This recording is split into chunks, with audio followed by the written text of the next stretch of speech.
Show. One man, one microphone, one mission. Now let's get back to the flow.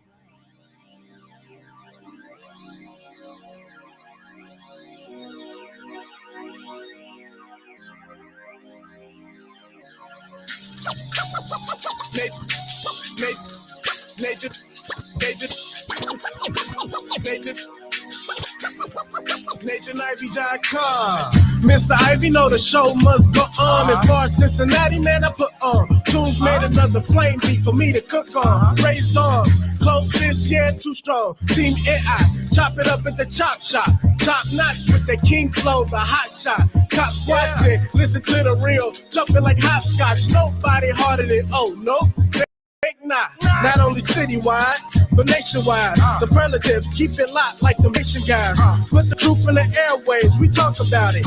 Brand new like the templates, let's be about it. Who got the info about it? Hey yo, Jono be the rapper, got them jamming when they play him. Staying in my lane, they ain't gotta okay him. Who the host with the scoop? Yeah, they gon' say him. Ivy, so superlative like a bag of Drippos. Show you where the bricks at, Cincinnati Reds at. One time where my people at. Team NI where my people at. It's the 513, yeah, you know the flow. What's the word, Nate? Let them know the show. One time where my people at. Team NI where my people at. Where my people at. Good morning, everybody. Welcome back. 513-873-7134. Let's hit the ground running. On today's show, among other things, I want to ask a very serious question. Should Black people celebrate Bill Cosby during Black History Month? You know, it's interesting. Within the last 24 hours, something came across my stream. And something came across my stream, my Facebook stream, that was originally posted like back in 2016. And I thought, you know what, I think this is a very interesting conversation. I want to definitely tackle this during the first hour. But of course, I want to add a smattering of other topics related to people, politics, and pleasure, not the least of which is a recap of my conversation yesterday with CPS Board member Melanie Bates. All right. Before we get into that, man, I want to know, did you get a chance to check out Tiffany's podcast yesterday? Tiffany Daniels, Community Connector. Her guest was Adrienne Frazier Russ with Frazier Homes. Very interesting. You should check it out. It's up on Facebook right now on our Facebook page. And you can find Tiffany Daniels on Facebook as well this morning. All right. Also coming up later today at 1 p.m. approximately, Midday Juice with Ask Ashley. You ask the questions and she gives you the answers. She tries her best. Now, today's show is going to be a little bit different. She's got a special guest coming in. Today on Midday Juice, to all the Midday Juice watchers, and her audience is definitely growing out there, all the fans of her show and the way that Ashley does what she does. She's got an interesting show plans for today. How many people have ever heard of OnlyFans? OnlyFans is a platform that allows people to make money by doing stuff. We'll put it that way. Some of it is arousal in nature. I won't say sexual. It's the art of arousal. And she's got a guest schedule who currently is an OnlyFans, I won't say model, I'll say creator. This woman is an OnlyFans creator. But what are the pros and cons of OnlyFans? Is it immoral? Is it moral? If you're a religious person, you go to church, is it wrong for you to get an OnlyFans account to make some money on the side? We'll talk about all of that later today at 1 p.m. Midday Juice. Don't miss it. All right. Good morning to you. Good morning. Good morning. Good morning. How you doing? Hope you're doing well. Yeah, we back. We back. I'm still racking the same specs. I know. Good morning to you. Hope you're doing well. How we looking now? I think we looking good. Got the hair light popping. Yeah, we looking spectacular out here. How we sounding? We sounding good? We want people at. We sounding good? Good. I think everything is well. Everything is good this morning. 513-873-7134. So let's talk about Melanie Bates for a little bit, shall we? Wow. Man, that was interesting. Of course, I got a chance to go back and listen to it. And I've got some clips prepared for you this morning. I haven't put them out there. I'll put them out there later today. But, ooh, man, that was interesting. Man, what do you think? Shout out to WVXU. They did an article on, they did a piece on what Melanie Bates said. And, of course, they mentioned the Nathan Ivey show. I appreciate it. Appreciate that. All right. I want everybody to know about what Cincinnati has here. No longer Cincinnati's best kept secret. I want everybody to know where we are and what we do. But what do you think about Melanie Bates? Man. Whoo, man, that was interesting to say the least. Man. All I can say is be careful now. Be careful if you're an elected official or really anybody. Be careful about what you say in public. You start getting all loud in public and then people recording you, I don't think you got a recourse. That's Melanie Bates right there. She was kind enough to be our guest yesterday. I don't think you have a recourse, but we'll see. We'll see. That was interesting. I want to get your honest thoughts about it.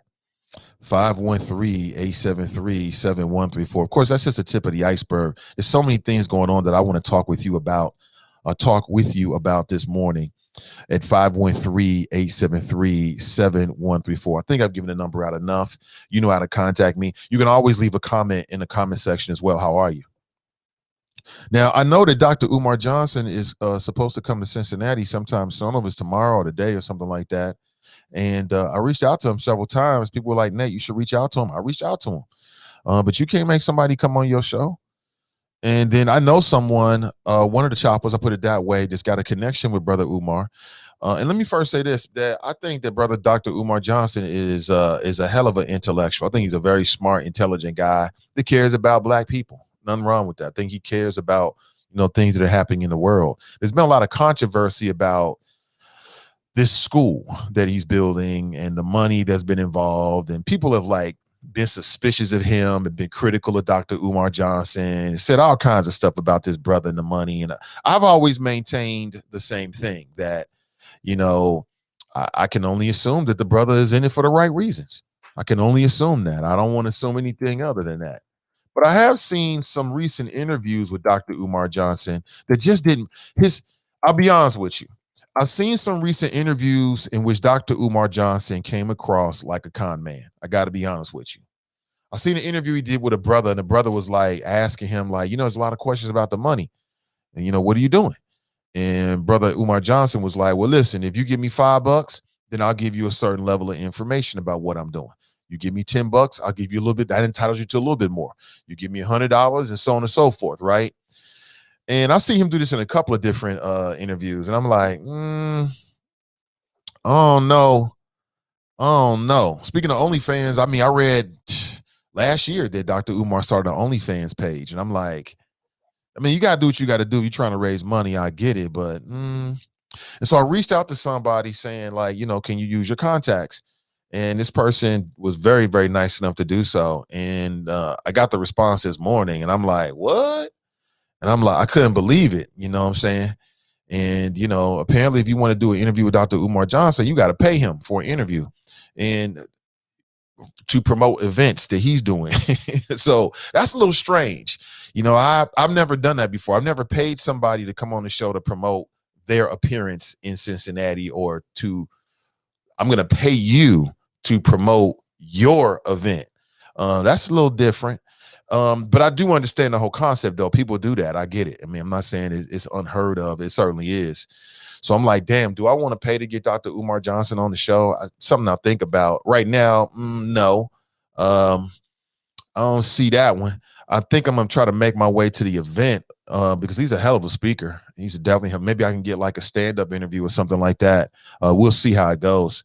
I'm not even sure if that thing is still scheduled, but I thought that was pretty odd. But I've heard him make this argument before, like, well, if you give me more money, I'll give you more information. I'm like, that sounds like a pyramid scheme. I don't really make, huh? What? If I give you $25, Negro, you better tell me what you're doing with it if I ask, or you can't have it. Well, all I can tell you is that I'm working on a school, okay? But if you give me a $50, then I'll tell you what address it is. I mean, something ain't right there. Something ain't right. I hate to say it, but something is not. Something a little off with that.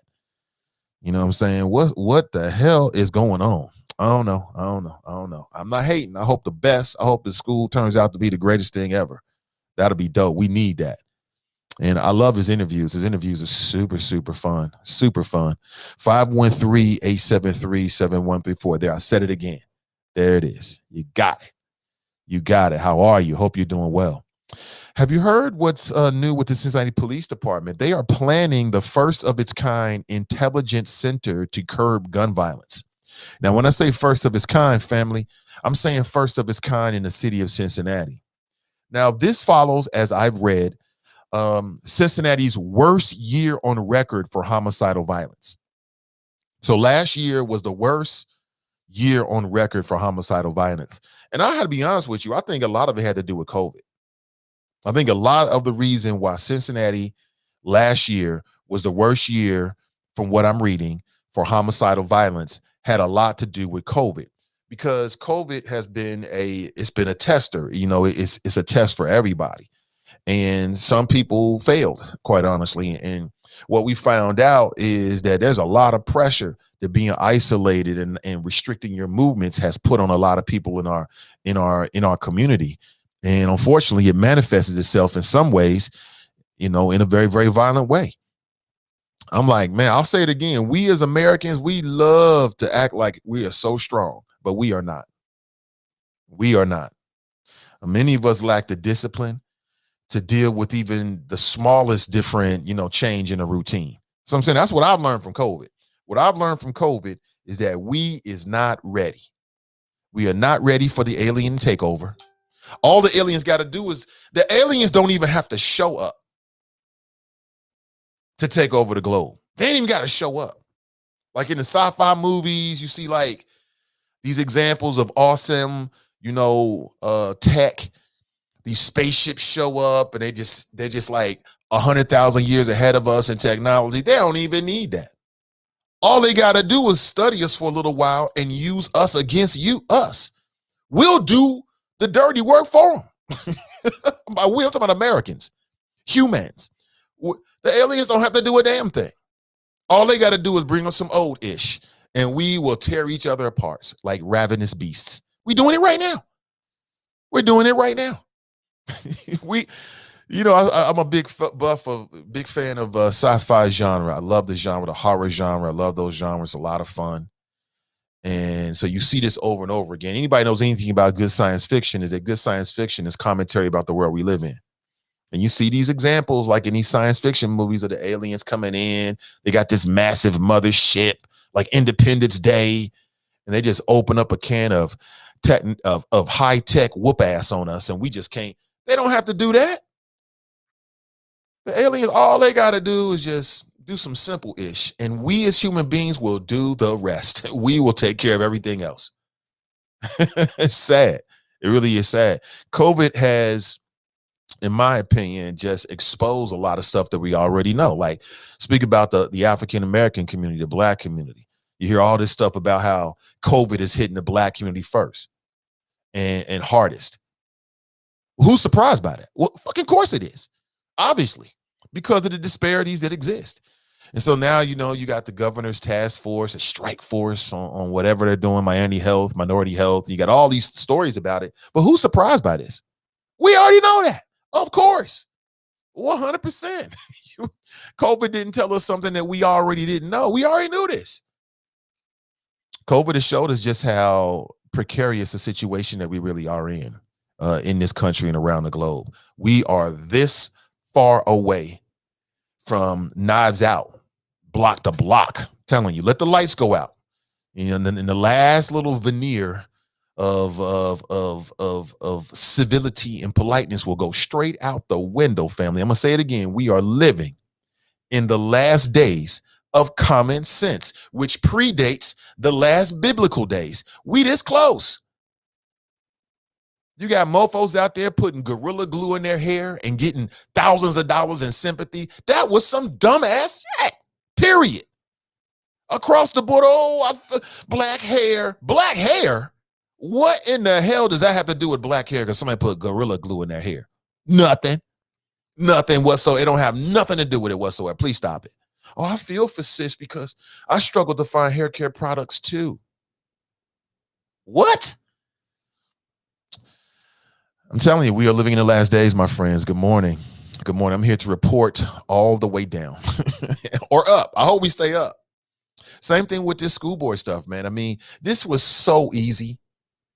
This is so easy. When I heard these school board members talking about, oh, it's such a difficult, this is not difficult. This is easy peasy. Do what's best per health, period. That's all you got to do. That's all you got to do.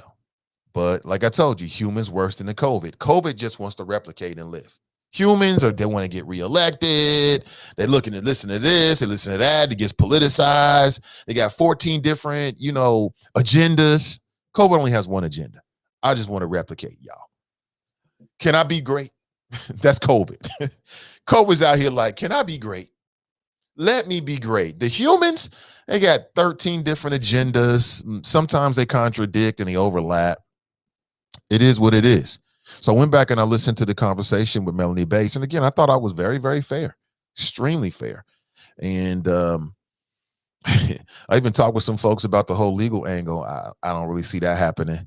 I think it sounds good, but you talking loud in public, you're an elected official. I mean, what you think's going to happen? You think nobody's going to see it? I think that this whole thing with Melanie Bates should be a word to the wise for all elected officials or those that want to be elected officials. Yes, I do. Well, good morning. You should see her face. We're feuding right now, so. She gave me that, Negro, I'm here to give you your tea face, like. It caught me off guard. Oh, man, welcome to married life. I mean, I looked at this, she like, you want some tea, Negro? Get this Negro some tea. Because I said I would. I'm sick of your ass, right? your wife ever give you that look? Oh, my God. Life is beautiful. That's all I can say. Life is beautiful. I'm trying to drop flows. I'm dropping flows in here. I'm getting looks. Damn it. Please like and share this stream so many people can see the conversation this morning. If I can get it out. Oh my gosh. I don't know what's going to happen after the show today. I have no idea. We'll find out. We will find out. Oh man. But I don't have any sympathy for Melanie Bates. I don't have any sympathy whatsoever. You said it. You meant it. Say it with your chest. You know what I'm saying? People that drink will tell you. Anybody that drinks, when you start drinking, you start saying what you really feel. You're not lying. You're saying what you really feel. You know what I'm saying? You're sitting around with your friends. You don't think nobody's listening. That's the real you. And unfortunately for Melanie, the world got a chance to see how she really feels about Walnut Hill's parents, how she really feels about the grandparents of some of these children. I mean, that's what it was. That's what it is. Hold on, I'm getting a text message here.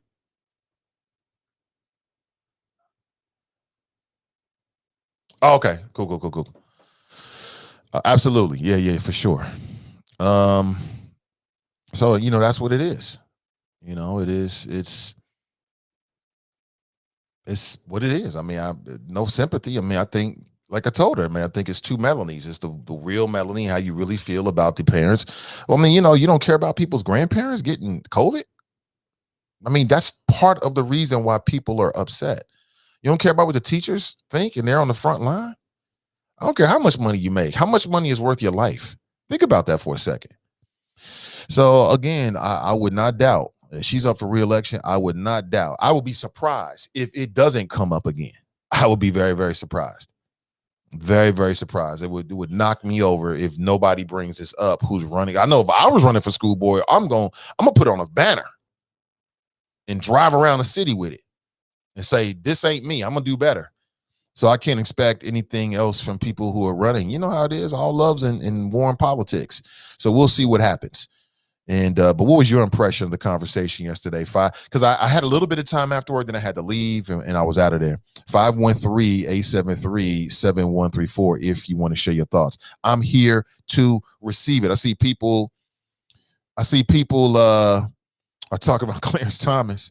I told you Clarence Thomas is a damn fool. I told you that. Everybody knows that.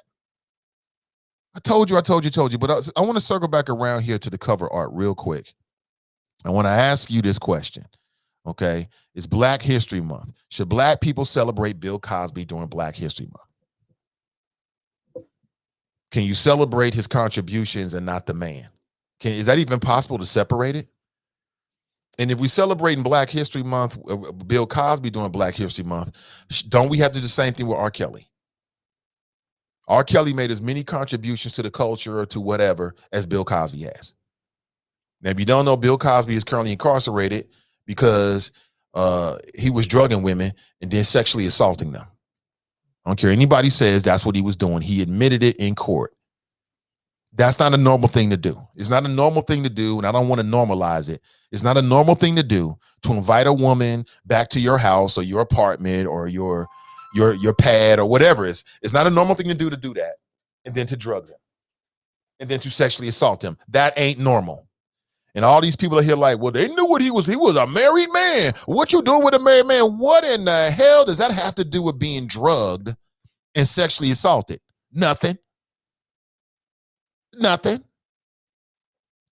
All I can say is that if Bill ever gets out and you go to his house and he's like, you thirsty? You want something to drink? Say no. I'm just telling you, say no. You thirsty? I'm going to get myself something to drink. You want something to drink? Oh, no. You can be parched. Your throat can feel like a cactus. Nope. I don't want nothing. No, I'm good. I'm cool. I just drank a whole lot. So no, I'm good. You thirsty as hell. Don't do it. You wake up in a gimp outfit in a box, or you'll wake up like, what just happened? Bill will be eating a pudding pop. No, I don't mean to joke about it. In no way do I mean to joke. It was a very serious issue. All right, let me go to the phones here and say good morning and welcome to the show. Hey, good morning and welcome. Good morning. How are you doing, Nate? I'm doing great. Who am I speaking with? Excellent. This is Chris. Hey, what's up, Chris? Hey, first, I tuned in right when you were talking about the young man or the man about charging you to interview him, and I made the comment, sound like he needs to be on city council. Cincinnati City Council. Say that one more time, Chris. He said I called about the guy charging you to interview him, and I said it sounded like he needs to be on Cincinnati City Council. That's funny. Huh, that's hilarious. But now I've been following you, listening to you way back when, and when I seen that on Facebook, what you were talking about, Bill Cosby and celebrating Black History Month, and I know exactly how you feel because back in the day you was calling him Bill Cosby and not Bill Cosby. Facts. I think you can separate the two though, because he what he did in his personal life, granted wrong, that he was found guilty of, and the way that our court system is, I mean, they went back, I think it was wrong the way that they found him guilty. But he gave Black people so much more hope in the time that as a Black community, we did not have. And in the 80s, that was the crack epidemic. But what he showed America was, yes, Black people can have this success and be able to do it without being negative about it. He did it in such a positive way. So that's what we should celebrate. Yes. Take the two away. It's like any artist. I love Whitney Houston. Hands down, no matter what, there's no singer that will ever be better than Whitney Houston. But what she did in her personal life is what she did in her personal life. That's not my concern. When I bought a CD of Whitney Houston, I wasn't caring what she was doing at home. It was entertainment. It's what gave me hope. And we see it every day, every Sunday. We grew up with it in church because you hear about those pastors who do this, and this. But yet still, you still have those thousands of people that will have their back defending them no matter what, because we are human. And for us, for Black History, yes, we should celebrate all of his good, what came out of him. And I go back to a younger days when somebody said, I had a friend who passed away of a drug overdose. And that his mother said the best thing about it was, it's not what you put in your body, it's what comes out of your heart. That made me look at life completely different. Well, I hear you, Chris. I just feel like that's an unfair comparison between Whitney Houston and Bill Cosby, because Whitney Houston was never accused of harming anybody. Basically she harmed herself. Very true. And Bill Very Cosby is accused of and in prison right now for taking advantage of people. You know what I'm saying? So I think that's a whole different thing. I see that. I completely see it. But as my heroes, as people who I look up to, because I looked up to Bill Cosby like a lot of us did, and I still look at it as, I guess I'm not that naive person. I'm like, nah, he can't. Just like I said about the preacher and the one who goes to church, and the preacher got a wife and messed with somebody else, and so I don't know. I've seen so much, and I look at everything so differently. I guess is what I'm saying. I understand that the comparison that you had and what you said, but I don't know. I still think we need to celebrate his good and what he's done for us. But you got me thinking. I appreciate that one. Now you really got me thinking. Kristen, I appreciate you, man. Don't be a stranger, bro. Oh, never that. All right, take it easy. Keep flowing, sir. Oh, most def. Have a great day. That's Chris. Yeah, should Bill Cosby be celebrated during Black History Month? I know it seems totally random, and on some level it may be, but it's Black History Month. I just want to know. I'm just doing a little culture check, a little Black culture check on Bill Cosby. Should Black people celebrate Bill Cosby during Black History Month? He did a lot of good things. Right? I don't think you can separate the two. I think that you are what you do. I think, generally speaking, you are what you do. And Bill Cosby is basically a rapist. Why? Because that's what he did. Like I said, I'm a man. I love women. Okay? I get it. I was single once. Okay, I'm with it. I like Il Nana. I'm cool with it. I'm like all those kind of things. I'm not going to drug a woman, though. What the hell? What do I look like drugging somebody? To have sex? Nah. It's unnecessary. So it's unnecessary, and I'm not Bill Cosby. There's plenty of dudes out there that'll back me up on this. Sex is one of the easiest things in the world to find. Super easy. It's super plentiful. Bill Cosby is a mega international intergalactic superstar. I mentioned aliens earlier. I don't know if there are really aliens. If there are, they're probably hip to Bill Cosby. They know Bill Cosby. They know Michael Jackson. They know Michael Jordan. Okay. We know that because of Space Jam. Oh, yeah, and LeBron James, Space Jams too. So the aliens are hip to all those megawatt stars. Bill Cosby transcends cultures. You don't have to rape nobody. You don't have to drug anybody. He was doing that because he's a power freak, got some kind of power fetish. Anybody will tell you that rape is not about sex. It's about power. The rapist wants to feel powerful or get some kind of arousal out of that. It's not about sex. That's some sick ish. So I can't separate that from Bill Cosby. I'm mad at Bill Cosby because now I got to tell my kids the truth about him. I got to tell my kids the truth. We have never sat down in this household and watched the Cosby Show, and we never will. Because I'm looking at a man who I know is a rapist. Now, I know. Some of y'all was like, Nate, why are you repeating these filthy white supremacist lies? How could you do that? You're betraying a culture. He was trying to buy NBC, and that's when them Jewish folks came after him. That seems plausible. Yeah. Even though he admitted it in court, I watched it. I saw it. He admitted it's like, yeah, you know, it's how I get down. Plop. That's how I get down. Sorry about that. That's how I get down. Come on now. Sickness. That's what I see. But I want to get your thoughts on it real quick. It doesn't have to be the primary topic for the entire show, but I want to get your thoughts on it real quick. All right. Now, while you ponder that, just a quick word from today's sponsor. We'll be right back.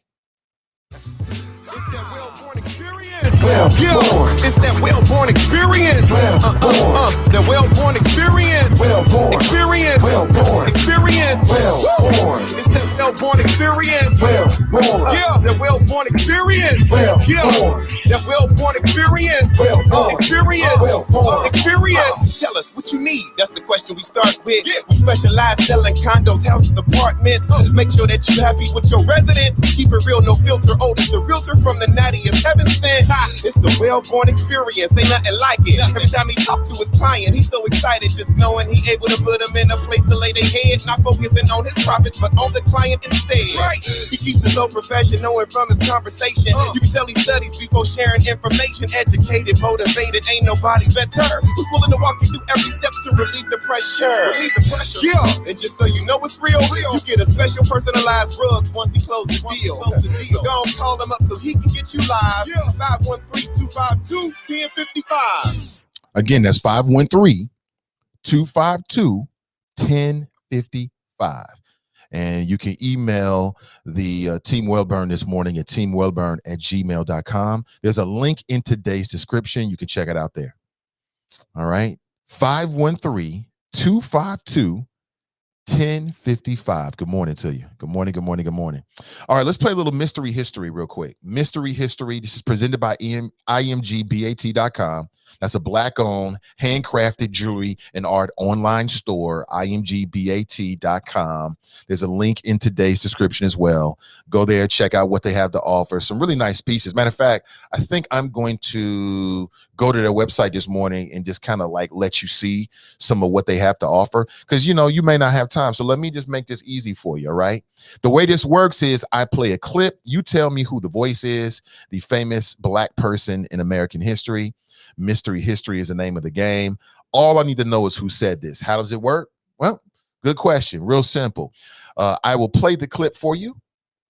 If you have the correct answer, go on Facebook to the Nathan Ivy Show page, the official show page for this show. Find the post. It's up on my page right now. You can listen again if you want to, because the audio was attached to that particular image. And I just need the name of the person who is the mystery history person. Real simple. I need you to like it. I need you to share it. If you do all three things, or you like, share, and you post the correct answer, that will register to you to win a $50 gift certificate from the good folks at imgbat.com. Again, that's an online, Black-owned, handcrafted jewelry and art store.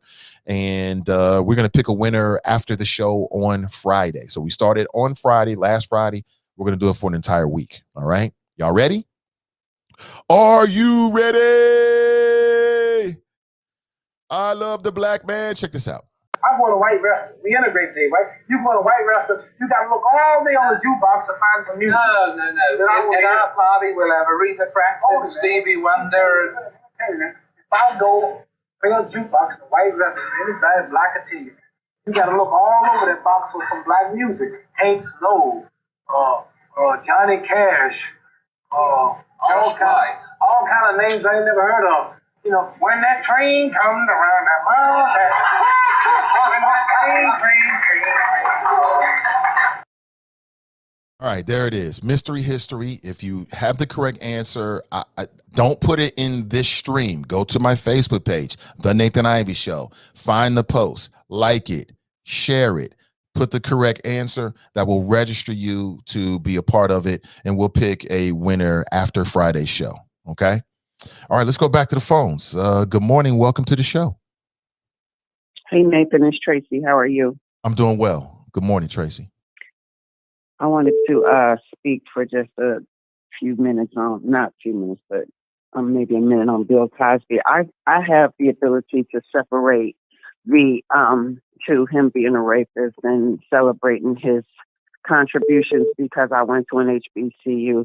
And let's be clear, if anybody went to a HBCU back in the early 90s, he saved your school pretty much because a lot of our schools were in financial dire straits.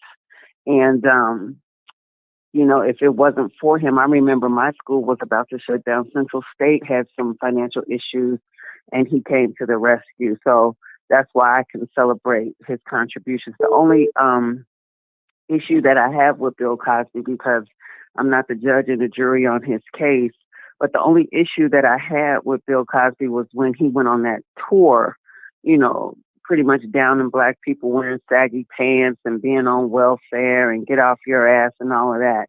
And then looky, he has issues of his own. You know, it was like he was sitting up in his ivory tower, pointing the tower down on us commoners. And that's what I have an issue with. But, you know, him being a rapist is between him and his God, and he's going to have to face judgment on that. But I can still celebrate, you know, his contributions to HBCUs. That's all I wanted to say on that. All right, Tracy, thanks for the call. So is it kind of like you can celebrate him with but you got an asterisk next to his name? Is that how we do it? That's interesting. You said, look, I went to HBCU. Everybody knows, even if you don't know all the details, but it appears that, you know, Cosby was a big supporter of HBCUs with his money, with his celebrity. That is definitely commendable. Lots of props. And then perhaps the whole time on the low, he was drugging women and raping them. That's a hell of a. I blame Bill Cosby for this, you know, because if not for his actions, then it would be no question to it. You know, you're making this more difficult than it ever had to be, Bill. I blame Bill. I blame Bill. Good morning to you. 513-873-7134. Good morning, and good morning. Nat writes, wait, she threatened legal action? Yeah, she brought up, you talking about Melanie Bates? Yeah, yesterday she brought up, she said, well, this could be a legal issue. I think she mentioned talking to a lawyer. And I'm like, okay, well, you know, do you? If that's you feel like you got a case, you should pursue it. You should pursue it. If you feel like you got a case and, you know, you've been wronged and you're looking for legal recourse, then you should by all means pursue it. But I'm not sure how much legal recourse you're going to have because somebody recorded you talking slick and greasy and you talking too loud in a public spot. You're in public. So, I mean, I don't think you have any expectation of privacy when you're in public. You know what I'm saying? It's just like people can videotape you in public, can't they? Now, what they do with it afterward might be something different. But I don't think there's an issue with that. I don't think, you know, smarter legal minds than me will have to tell us that, but I don't know about that one. And then, you know, I think it's been picked up. I haven't seen everywhere as that original video might be, but I think it's been picked up and put out there. So if she's going to sue all the media outlets too, I think she's going to have to bite on this one and just deal with it. You know, I think the biggest offense is the things that she got caught saying, more so than the fact that she was recorded. But that's just my take on it. Glenn writes, oh Lord, Black QAnon in the house. Is he? Let me, where he at? We just talked to Tracy. She writes, hi. Jerome writes, good morning. Let me back up here. I got to go to Chop Shop first. Let me go back. Tracy was first in both. She writes, hi. Brenda writes, happy Tuesday. Ray writes here. Ashley writes, good morning, Nathan and the Choppers. Beautiful pictures of your daughter that I saw in the last 24 hours. Political Petty Show writes, morning Nate and Choppers, hashtag flows ready to eat for everybody. Under the weather, but fighting through it. Absolutely. A little under the weather myself. Sharp writes, good morning, Nate and Choppers. Pat writes, good morning. Nathan, were you able to find Ivy in the morning? Yeah, I played it. I've been playing it since, I don't know, sometime last week. Yeah. Politically Petty writes, release the Kraken. I mean, the Melanie Bates get Little Schoolboy after party tape. Hashtag World Star. It's hilarious. Ray writes, I wish she would have expounded on her in-school suspension comment. Denise Milk and Cookies is in the house. Hey, what's up, Denise? What's up? She writes, yeah, she's back. Hey, good to see you. Good to see you. Tracy writes, I wonder if it was one of her friends that did it. I don't know. Could be. Tracy writes, life is stressful for board members. Ray, okay. Hold on one second. Hey, good morning, John. Welcome to the show. Good morning, Mr. Nathan Ivey and the good people of Cincinnati, as well as the good people around the world, and yes, those choppers. Good morning, sir. Hey, good morning to you. Welcome.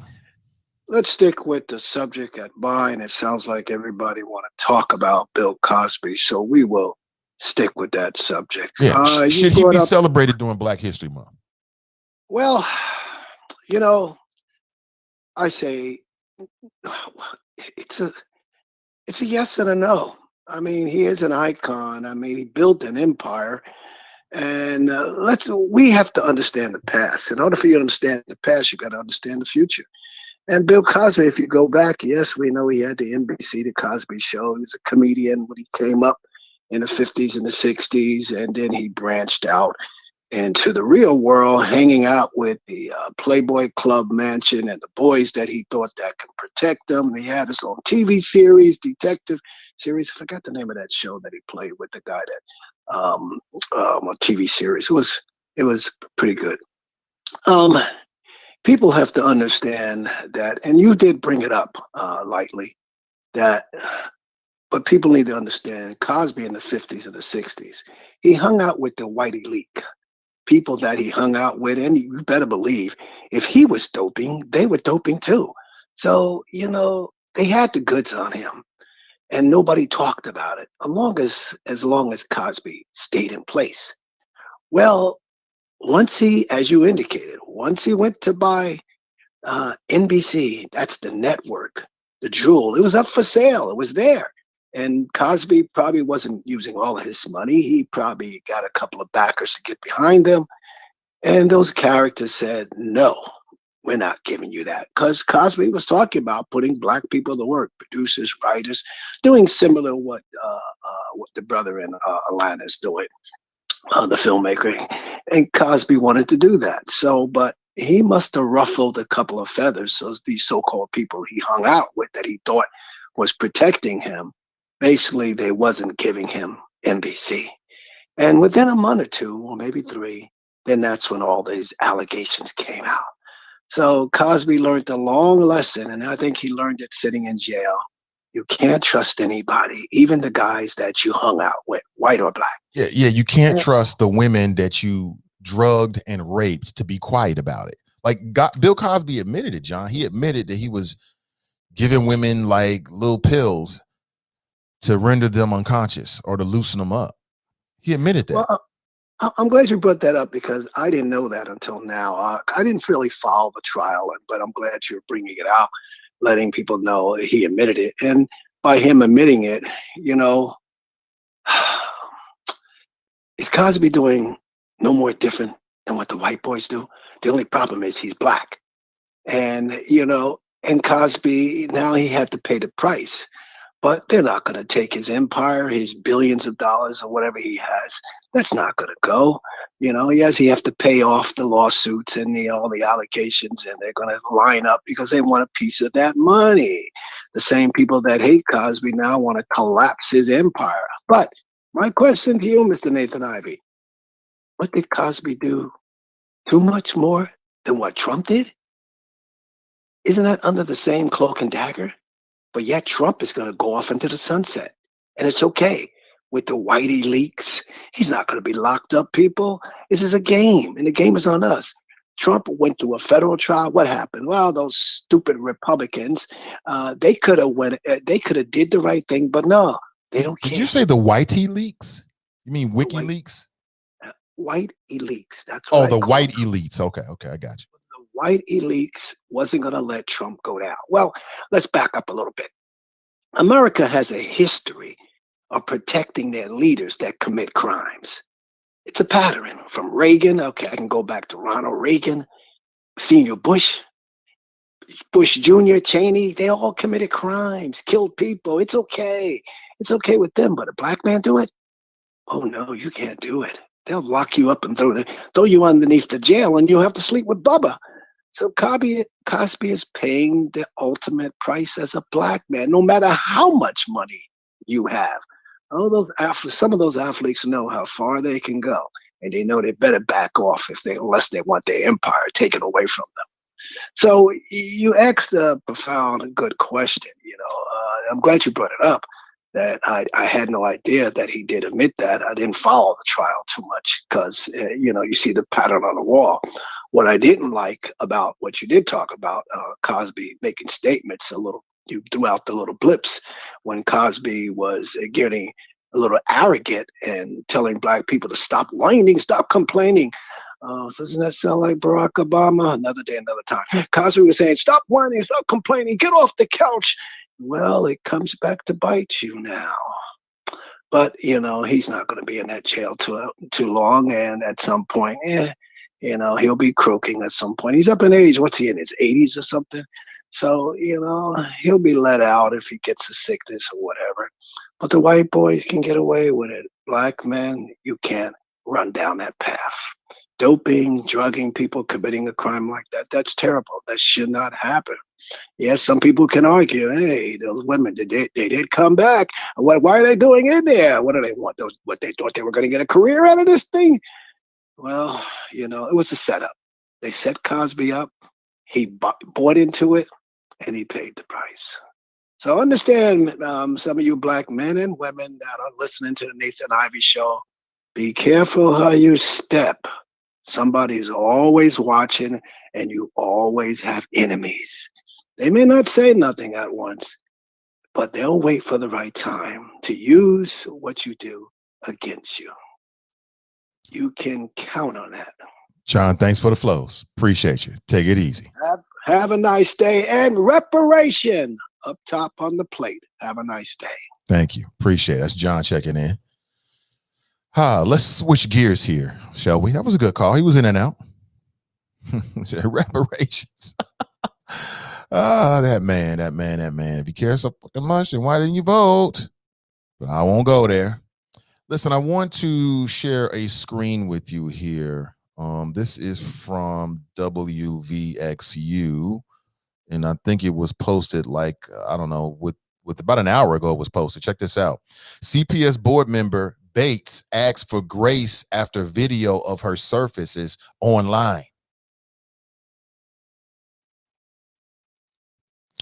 A member of the Cincinnati Public Schools landed in hot water over the weekend after a video of her making disparaging remarks about Walnut Hill's parents surfaced online. Board member Melanie Bates says she was unaware she was being secretly videotaped at a pub in St. Bernard on Friday. She made her remarks during an appearance on the Nathan Ivey Show on Monday. Bates says she was venting during a private conversation during which she allegedly said, quote, "I'm so sick of these Walnut Hills people." Referring to teachers, she also allegedly said, "Suck it up and go back to work. They're a bunch of fucking whiners making $70,000 to $80,000 a year." Bates also expressed disappointment in board vice president Ryan Messer voting to keep Walnut Hills remote. And I didn't know this, but apparently she addressed the remarks last night at the board meeting. I missed it.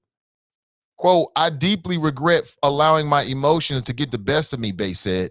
"This has been a very frustrating time for everyone, and I ask for your grace. I have the utmost respect for CPS families and employees."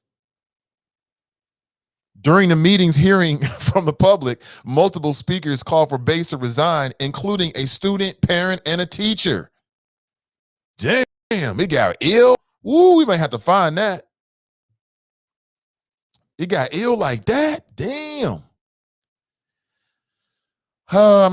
Do I think that Melanie Bates respects the teachers and the parents and the staff and the grandparents? Because I was left out of WVXU.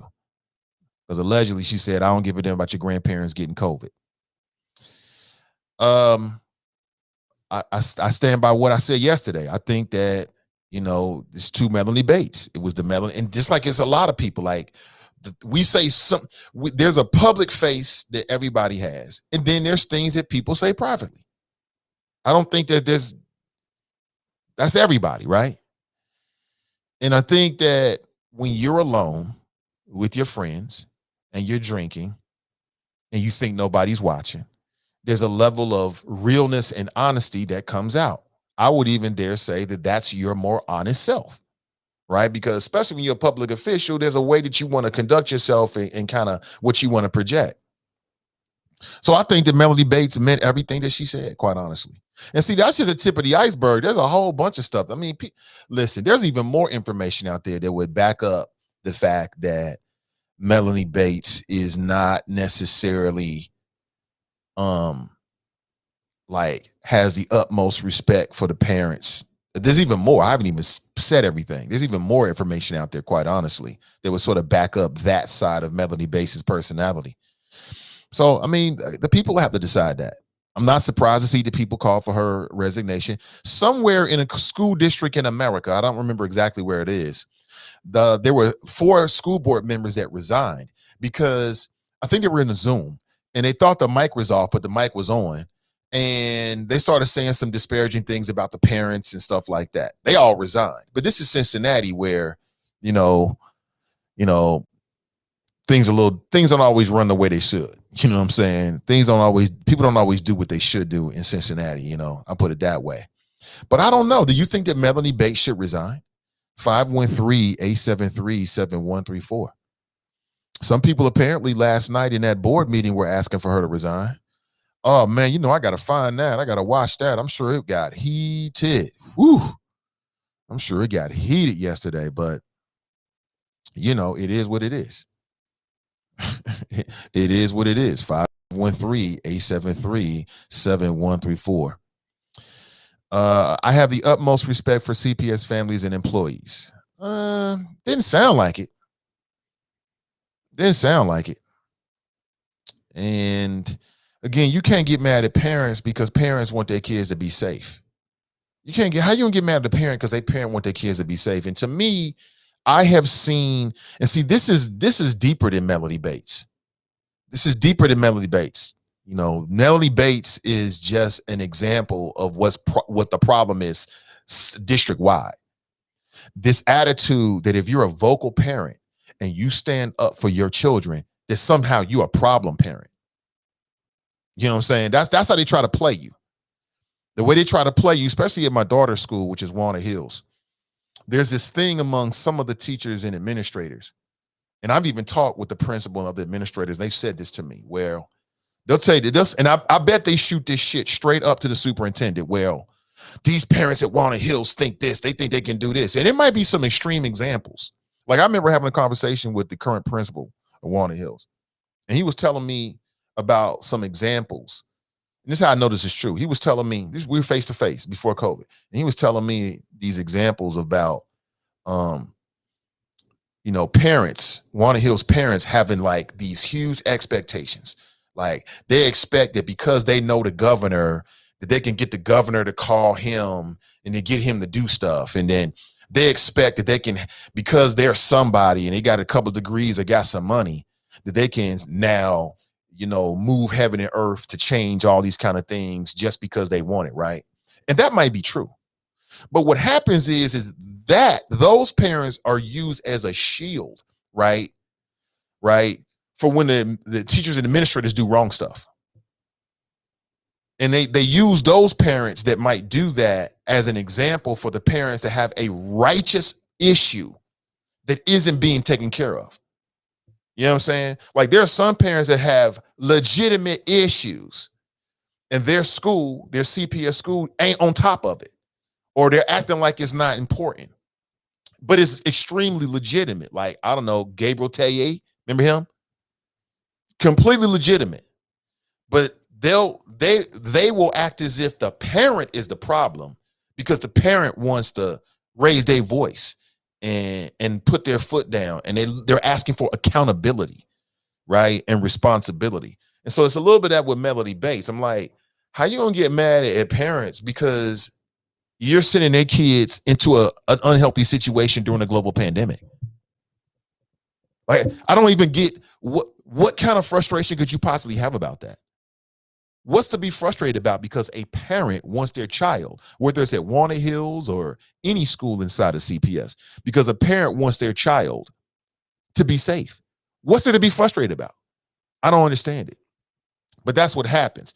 You know, some people will use these few examples of parents that go to the extreme, and I don't doubt it. I don't doubt it, that there are parents that think that because they got a few connections or because they know a few people that they can get ish done. And maybe it's because they can in some cases. I don't know. Maybe they've had a history where they could make a couple phone calls and make things happen. And that might be true. You know, I don't doubt that at all. But from what I've seen, those parents get used to explain away, you know, parents who have legitimate, righteous concerns. It's like, they're a problem, coming down here asking me to be accountable and asking me questions about their child. And they won't take the BS I'm shoveling them. Like, just because somebody shovel you some BS doesn't mean you got to say, it's good. You know what I'm saying? You ever been in a situation like that? You're dealing with your child and you're like, what the hell? That don't make no sense. And they sit there and look at you like you're crazy. And you're like, did I just hear what I thought I just heard? You know what I'm saying? I'm telling you, it's real. And that's what I'm picking up from Melanie Bates. It's like, I don't know what she says she's got some threats and things like that. Well, again, I keep telling people, this is not about education. This ain't about, I want my kid to learn. This is about life and death. That's how some of these parents are looking at this. And these board members just can't get it through their thick heads. But academics don't mean anything if you're dead. Don't mean anything. And but we've got all these variables and factors. No, you don't. You got one factor, life and death, or two, really. That's it. Health. That's it. It's very simple. What is the best thing to do per health? Not we think it's kind of the best thing, but the absolute best thing. And if that's your mentality, then you'll make the best decision.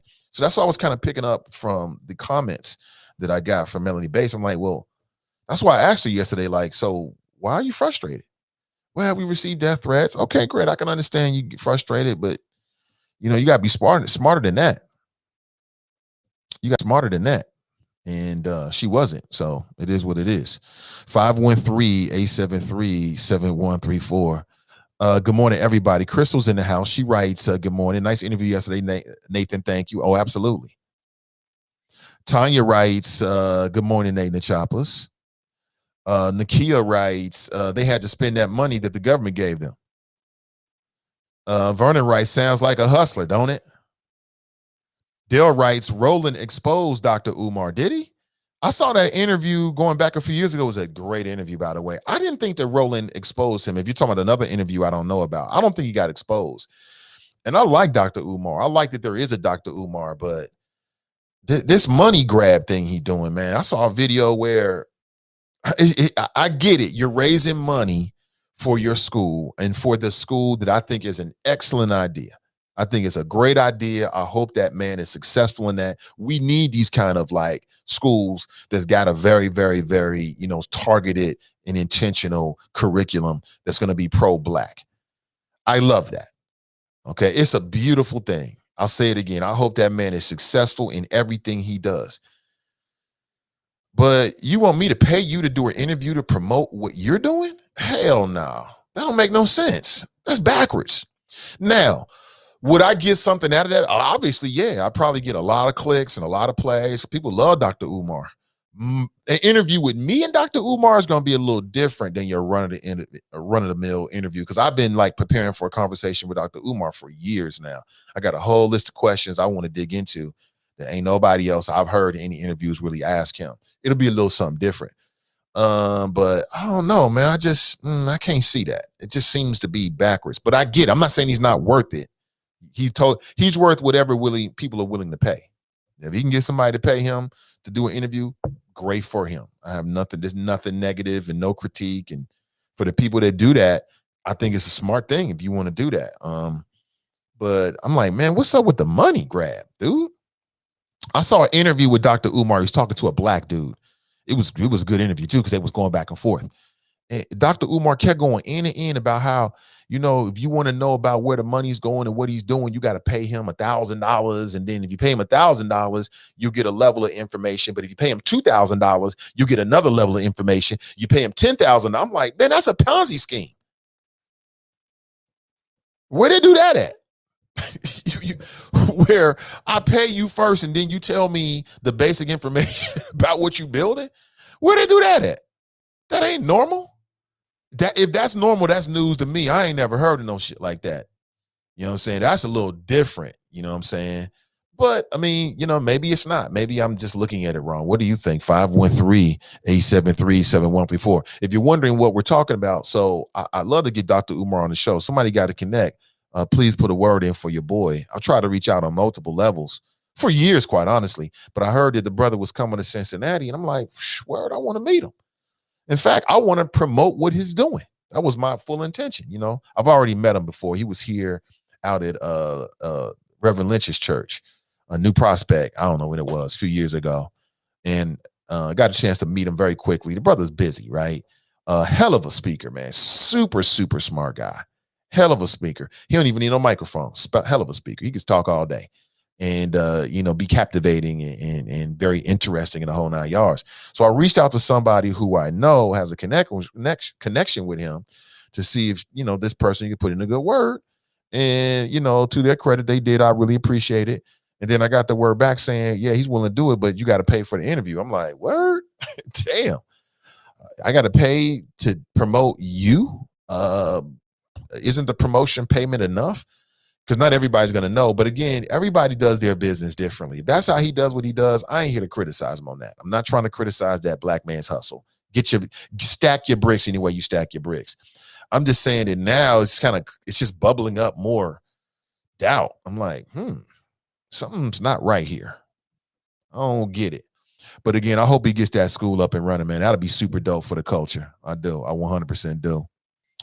Grax has announced, he writes, thank God Wendell Young didn't get enough signatures to run for mayor. He can sit his old Gang of Five affiliated ass down and give his heart another few years to tick and pay off that $100K hospital bill. #alt-middle. Yeah, I did read that. That Wendell Young did not get the necessary. Okay, yeah. I think I called that number. I'll try it again, though, brother. I appreciate it. Yeah, Wendell Young is a black male Democrat who a few months back said that he was running for mayor, right? And then I read that he did not get the necessary signatures. Because the way it works is, and Joe Mallory with the NAACP can call all the way in throughout this, but if you're running for mayor, as I understand it, then the people who are getting, for Cincinnati, the people who are getting signatures for you, then they have to be citizens of Cincinnati. That's just the way the rules are. So if you want to gather signatures to get somebody's name on the ballot for mayor, then the people who are gathering the signatures, as I understand it, have to live in Cincinnati. That didn't happen with Wendell Young. So they threw out and invalidated I'm not sure how many, but a batch of his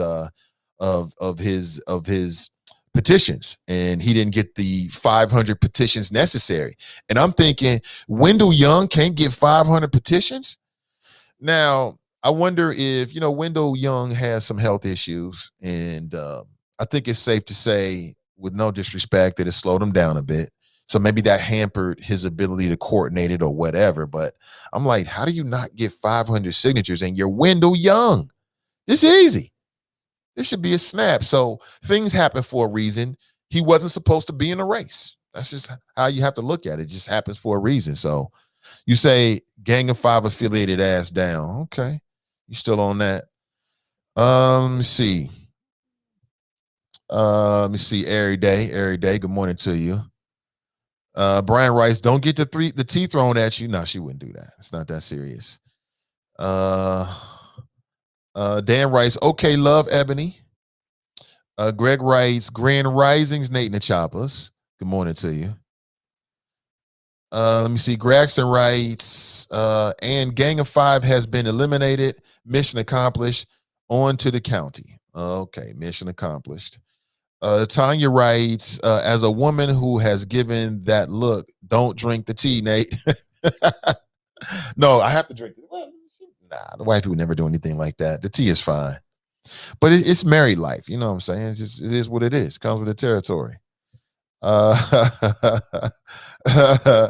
What is that for? Is that for Melanie Bates, Brian? Because if that is hilarious. You giving her 6 pitchers of beer?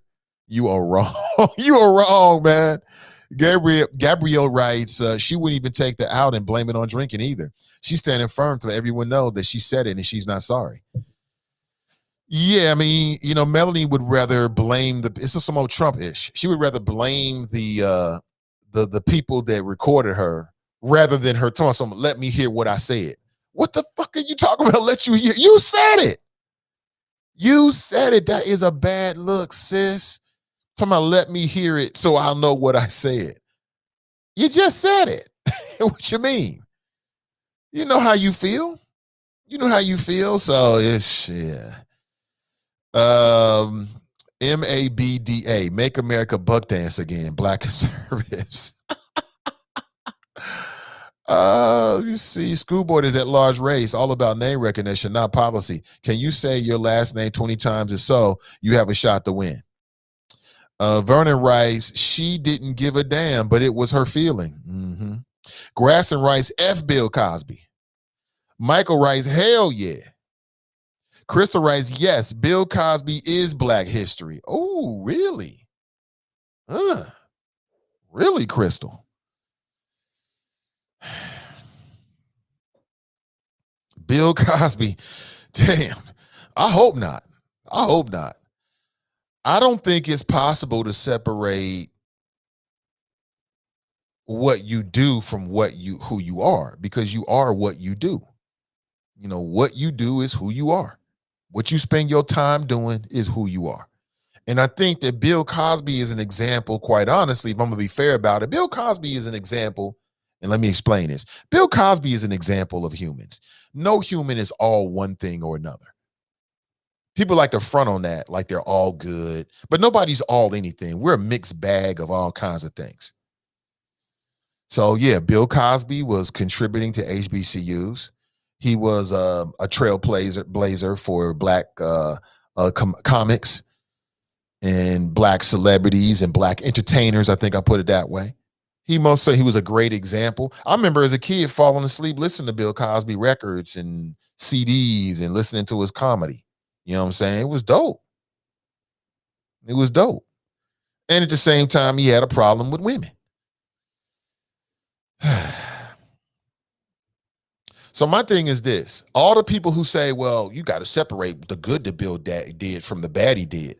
Are we willing to do that with everybody, though? Like, are we willing to do that with everybody that commits some kind of heinous crime? Because I would think that drugging somebody and raping them, to me, that's a heinous crime. That's a heinous crime. A heinous crime, in my opinion. Can we do that with everyone, or is it just selective? We only going to do that with the Black folks?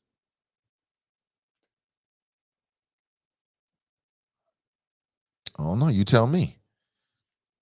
Danieta's in the house. She writes Bill Cosby in the middle finger. Good morning, Danieta. Robert writes, yes, we should celebrate Bill Cosby because he is Black history. He is Black history. Woo! What if Bill Cosby is Black history? What does that say about Black history? Is Bill Cosby Black history? He is. And maybe that's where we should leave him, in the history books. Should he be celebrated during Black History Month? Ooh, again, I want to get your thoughts on it. Donita writes, Melanie Bates will be reelected because people don't pay attention to school board elections. People don't know anything about the board members that are on there right now. What can the people in chat right now say what the board members have done for CPS without mentioning COVID? She will be reelected because of name recognition. You might be right about that. I mean, If I had to guess right now here today, I'd say you're absolutely right about that. I'd say you're absolutely right about that. Donnie writes, R. Kelly too. They can both die slow. She knows she ain't pulling no punches. That's hilarious. Michael writes, free pill, free pill. Glenn writes, now if you put that somewhere, free pill, people thinking you giving away free drugs. But we know it means Bill Cosby. Glenn writes, Bill was a freak. Bye, Felicia. I mean, Bill. Robert writes, R. Kelly ain't done a fraction of what Cosby has done for the culture. You reaching with that one. Okay. You're right. You're right. I threw it out there to see what was going to happen. I admit I threw it out there just fishing. Wanted to see if y'all was going to let me get away with that. Obviously, no. Okay, great. I got it. I got it. You're right. I agree with you. I threw that out there. I wanted to see if somebody was going to respond, and you're right. You're right about that. Greg writes, did Cosby actually plead guilty? He did not, I don't believe. Glenn writes, free Chris Matthews. Man, we don't give a damn about no damn Chris Matthews. You having hardball withdrawals. That's what's happening, Glenn. I know you love those political shows. Nakia's cracking up. Charles writes, Grand Risings, Nate and the Choppers. Gabrielle writes, they're trying to get him out right now because of COVID. Yeah, I mean, you know, I'll tell you one thing. Well, I'll wait until that comes up again. Actually, I don't bring it up right now. Danita writes, no, he did not, and several victims recanted their stories. Brian writes, speaking of Bill, you better check your tea. The tea is good, trust me. Greg writes, most of the charges came up after the statutes of limitations ran out, except for the one in Pennsylvania that has Cosby during time. Did he plead guilty in that case? I don't believe he did. I don't think that Bill Cosby pled guilty in any of the cases. Yeah, that's not what I was saying. I don't think that Bill Cosby pleaded guilty in any of the cases. But he did say that he knew that he was slipping something into people's drinks, which to me, I think is, I mean, who doing that? What well-adjusted man is out here slipping something into a woman's drink so you can sleep with her? You talk about some simp. That's worse than it. It's criminal. It's weak. This is what you got to do to get a woman to sleep with you? Come on, man. Listen, I want to make sure that you are aware of this opportunity. All right. The good folks over at the Pinnacle Protection Agency are looking for installers to work with their Black-owned, family-run business. It's called Pinnacle Protection Agency. If you're interested, you can send a resume to info@pinnacleprotectionagency.com. They're seeking professional camera, DVR, and alarm operators. They do a lot of different stuff, including smart home and business technology. They deal with intrusion, fire, surveillance, and doorbell cameras. You ever thought about getting a ballistic safe panic room? They install those. Also, they install 24/7 alarm monitoring and central stations as well. So if you're interested in either, so number one, maybe you know someone who's looking for an opportunity. Maybe they want to get into a different career. You know, maybe they're looking to do something while they're in college. The good folks at Pinnacle Protection Agency are seeking professional camera, DVR, and alarm installers. If you've got experience, that will be preserved. That would be preferred. If you don't, they will train you. If you like to get more information about the opportunity, call 513-506-5010. Again, 513-506-5010. And you can email your resume to info@pinnacleprotectionagency.com. Okay, pinnacleprotectionagency.com. This flyer right here, I'm going to share that on the friends page and on my pages so that you can share it if you'd like to. And you can send this opportunity to someone you know. This might be right for you or someone that you know. Okay.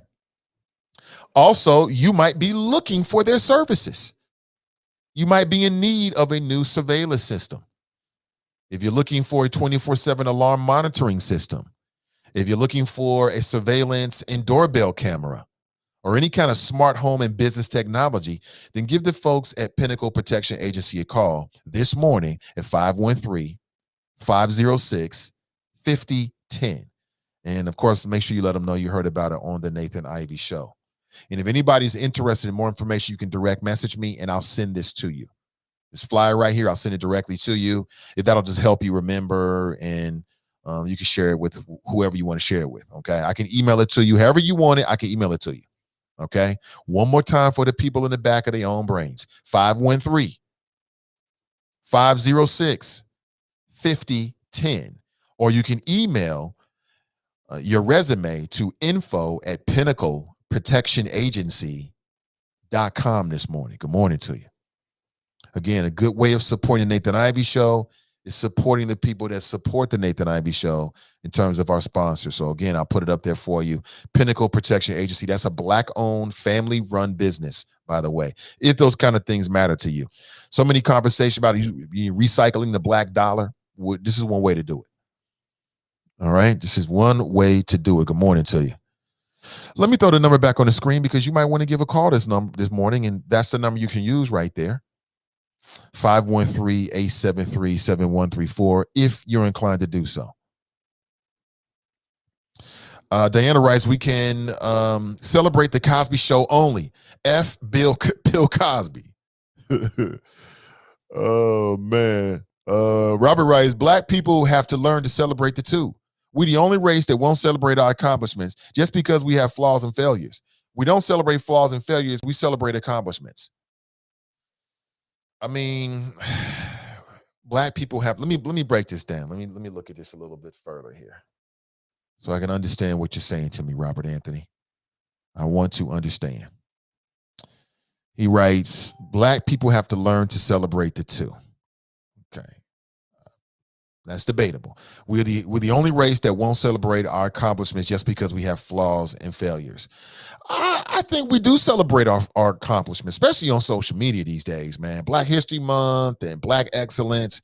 Man, I see it everywhere, at least where I'm at in terms of on social media. I see it all over the place.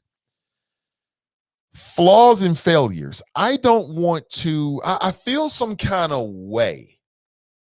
And again, you're entitled to your opinion. I'm not telling you not to share your opinion. I'm not challenging you in any way. I'm just bouncing off of it. But I feel some kind of way about referring to rape as a flaw and a failure. Again, rape is a very serious thing that's life-altering. It could change the trajectory of who you are as a person. And I think you're reducing it, Robert, to say that it's just a flaw and a failure. That's not the same. It's not the same. We don't celebrate flaws and failures. We celebrate accomplishments. Okay.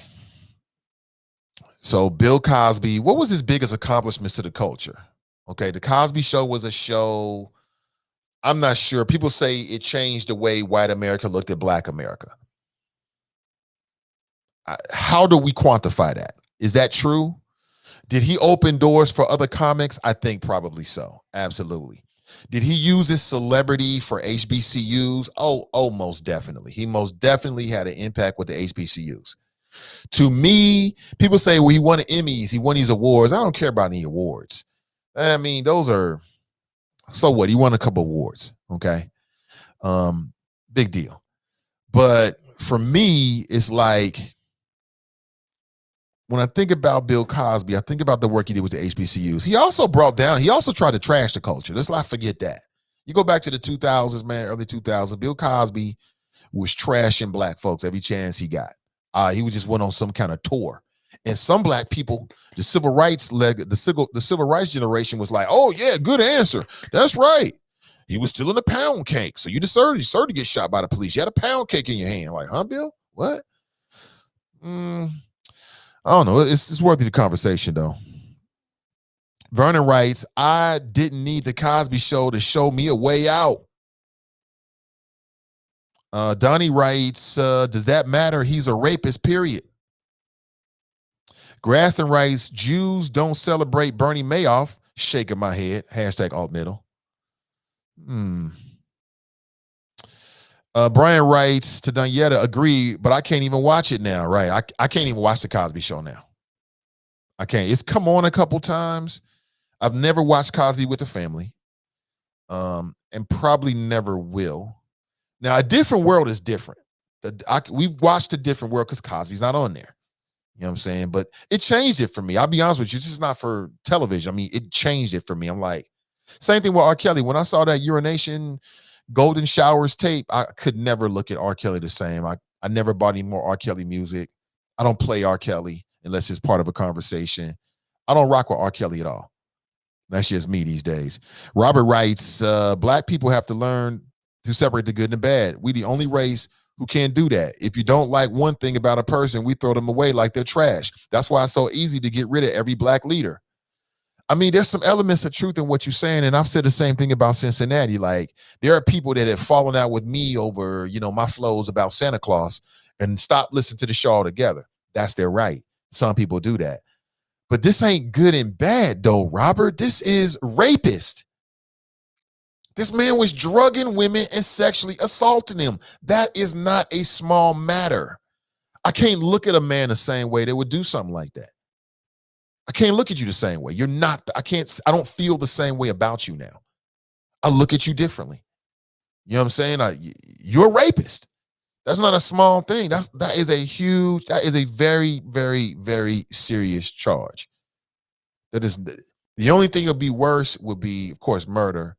And then pedophile. That's up there with that, man. Like the worst thing you can do. Like one of the worst things you can do, in my opinion, is to force somebody to do something sexually they don't want to do. It's one of the worst things you can do. You know what I'm saying? And if you do these kind of things and whatever happens to you, I ain't seen it. I don't know what happened. You get what you get. You deserved it.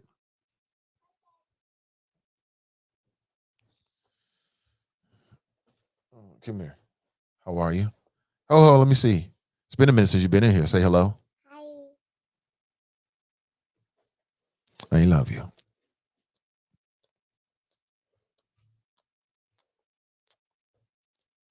Yes, I love you. I love you. Come here. Okay. Be strong, be smart. Okay. Yes, that's my boy.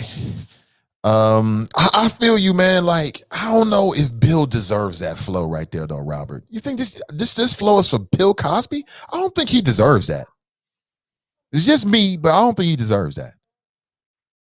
I think we should reserve that flow. It's an excellent flow for people that deserve it. And can Black people can I separate? I can separate the good and the bad from somebody. I'm trying to think of an example of this.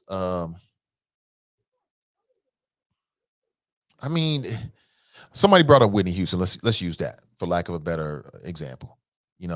Although I'm not really sure that I would classify her personal drug abuse as a bad. I mean, it was bad for her, but she wasn't out here hurting people. I felt sorry for Sis more than anything else. I'm like, damn, I hope she can get this. She can beat this, because drugs and drug addiction, should I say, is a terrible thing. But I don't hold that against Whitney Houston. It's tragic, but I don't think negative about her. I have empathy for her because addiction is a very real thing, but I don't feel bad about her. I'm trying to think if there's anybody, Robert, and the audience, help me with this. Who would fit this, like this flow right here that Robert delivered for us? Black people have to learn to separate the good and the bad. We the only race who can't do that. I'm not sure if that's true. If we don't like one thing about a person, we throw them away like they are trash. I'm trying to think of an example where that's true, because I don't think that's fair to use Bill Cosby. Bill Cosby is in jail because of serious crimes that he committed. That's why he's in jail right now. He's not in jail because of the NBC deal.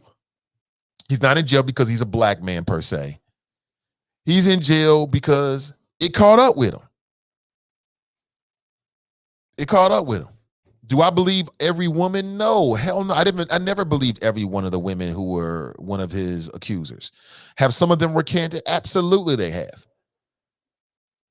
But he's in jail for a reason. I don't know. I have to think about that. I'm trying to figure out who would fit that. Like somebody that did something. I'm like, you suspect, but I still rock with you. I mean, we talking about Dr. Umar Johnson. So, I mean, I still think very favorably of Dr. Umar Johnson. Something's going on with the money, though. Something's going on with the money. I don't care. No, at this point, I'm at a point where something's up with the money. But, you know, hey, I think he's a good guy and cares about black people. And I think if he gets the money that he needs, I expect to see the doors open at that school. Was it FDMG Academy? I think that'll be dope. And I wish the brother and all of the students that'll be there the absolute best. Hopefully it'll become a benchmark or a crown jewel or an example. And we'll see more of these kind of like, educational initiatives for our community. That'd be great. That'd be great. Let me see. Danita writes, enrollment at HBCUs raised dramatically after a different world. He definitely was a way out for some. Yeah. I wanted to go to HBCU. I thought it'd be dope. Because I was watching a different world. I'll be honest with you. So yeah, I didn't end up going, but I thought it'd be dope to go. Tracy writes, Bill Cosby saved more people than he took advantage of, period. Ooh, is that the measure? Is that the measure? Damn, Tracy. I'm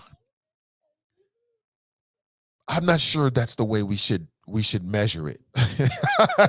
I'm not sure if that's the way we should measure. I don't think you get to do a whole lot of good things for the community through your philanthropic work, and then that gives you license to rape people. It don't work that way. No. Nah. That would be very dangerous. Oh, man.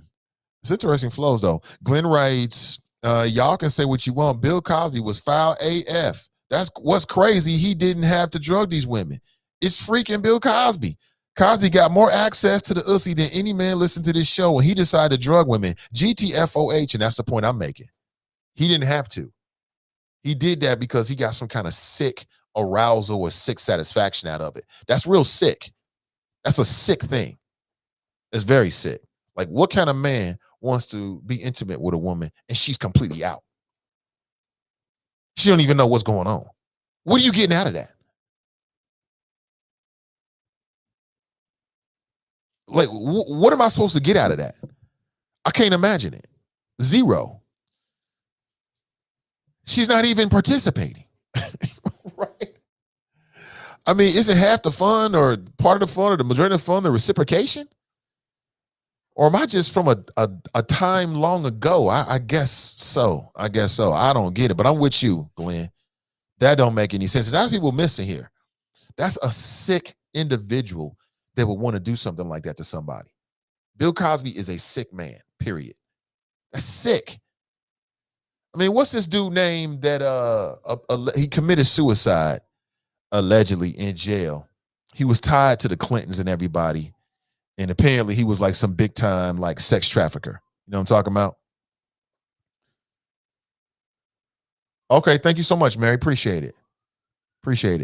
What was the guy's name? And apparently he died in jail under suspicious circumstances, but he had a history of like trafficking underage girls, right, for the purposes of arousal and sex. Now, if he had a history of giving a lot of money to nonprofits, does that exempt him from brutalizing people? No, you don't get no pass. I hope you burn in hell for what he did, quite honestly. Simple as that. Yeah, exactly. Control. It's about there's some people like that get off on, and again, I can understand, you're doing a little whatever role playing and okay, great. Role play is one thing. Taking advantage of somebody that's unconscious is a whole nother level, y'all. That's a whole nother level of depravity and sickness, and just watch out for this person, ness. It's a whole different level. We ain't talking about like just a normal situation here. You invite a woman into your home with the whole purposes of drugging her so you can take advantage of her? And we supposed to give you a pass because you gave some monies to HBCUs, and oh, by the way, you created a different world? I just can't do it. I'm just not built like that. I can't do it. Akeem writes, systematic racism, Harvey Weinstein versus Bill Cosby. Again, does race matter in America? Oh, absolutely. But OJ beat his case, and we know he committed that crime. We know he did it. We know. So why didn't Bill Cosby?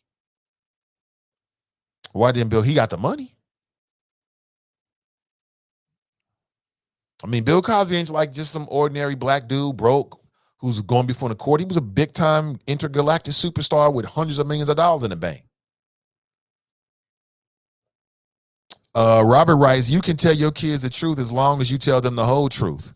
I have talked to my daughter about it. Again, I'm not lying to you. In this household, my daughter's 15, we have never sat down and watched the Cosby Show. It's never happened. My son is 6. We have never sat down, and I have no plans on doing it. A different world, yeah. Cosby might call in, hey, Rudy, right? Maybe something like that. But sitting down and watching it, I can't do it. I cannot do it. I have never done it. I don't know if the wifey has. She might feel differently about it than I do. Me, I can't do it. I can't do it. Charles writes, yes, but his powerful is drugs someone and taking advantage of them while they're passed out. I think more to the power while raping is more mental and physical. That's why I say it's another level of sickness to do something like that. They don't even know what's going on. Danita writes, I missed the admission of guilt. I never heard him admit to drugging women. Yes, he did. I thought he admitted to using drugs with women, but never giving it to them without their knowledge. Yeah, he admitted to just slipping drugs into their drinks. Let me see here. Graston writes, let's talk about Wendell Young's Fat Albert looking alike, not getting signatures to be on the ballot for mayor. Guess that Kane slowed him down. Hashtag alt middle. I don't know why I know why. I know why you don't like Wendell. I was gonna say I don't know why you disrespecting this man like that. But now remember, you're still mad at Wendell Young because he dressed down one of your friends, one of the Mack twins. Oh, so people don't know this. So the Mack twins, and I think one of them is running for council, and I think they have different political views. Like one is like a progressive Democrat, the other one's like a, sit on Trump's lap, black Republican type, right? And I think it was a sit on Trump's lap tap. It was the black conservative who I think was doing a whole bunch of just immature stuff on social media. Okay, I thought it was unwise. I think it's unwise if you're seeking elective office to go on social media and be immature. I think that's unwise. Now you do what you want to do, but I think it can come back to bite you. And so when the Mack twins was going online doing the most immature, just doing the most. Grown man. And then he was nominated to be on the sorter board by the mayor, and maybe Smitherman had something to do with it. And that's, they were all friends and something like that. It just didn't go too well. It didn't go well at all because council had to make the decision, and they dressed him down. And in particular, Wendell Young went in. I mean, it was classic. I spent a whole day talking about it. It was so classic, right? Going back a couple years back. He laid into his ass. It was so funny because nothing's funny than the truth.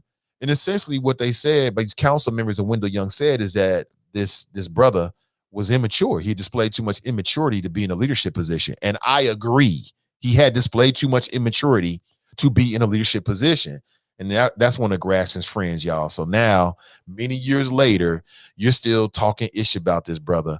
But like I told you then, I'll tell you this now, man. I mean, this is what you get for being immature on Twitter. There's a way you should conduct yourself if you're running for public office. And going on Twitter and acting like you 15 ain't the way to do it. It's not the way to do it. And if you do that, then you got to suffer some Melanie Bates type ish. You got to suffer the consequences of your own actions, Graxton. You know that. So, I mean, for Wendell Young, what I would say is things happen the way they're supposed to happen. He wasn't supposed to run for mayor. That's it. And I wish him the best in terms of his health. It'll be interesting to see if Wendell turns back up in terms of elected official, because I like his politics. I like Wendell Young's politics. I like Wendell Young on city council. I think he makes a lot of sense. That's just me. People can have their own opinion. In my opinion, he makes a lot of sense. When I've heard him open his mouth and start talking about issues, his thought process, it makes sense. It's logical. Does that mean he should be the next mayor? That's completely different. Let's go to the phones and say good morning and welcome to the show. Good morning, Mr. Ivy. This is your West Side Connection, the one and only Drop Squad 52, the only Black not Democrat who participates with the Nathan Ivy Show. How are you doing, sir? I'm doing excellent. Black not Democrat. Welcome to the show. Yes, sir. Why not black Thank not you for partisan? having me. Because this is my show, Nathan Ivy. I know what I'm doing. Okay, I know okay. when you put Okay. when you put the two words together, Black and Democrat, that is an automatic trigger for some Black people in the Black community. You're right. Now, when I called your show, when I turned your show on this morning, I kind of slept in this morning. I didn't get up till 6 a.m. California time.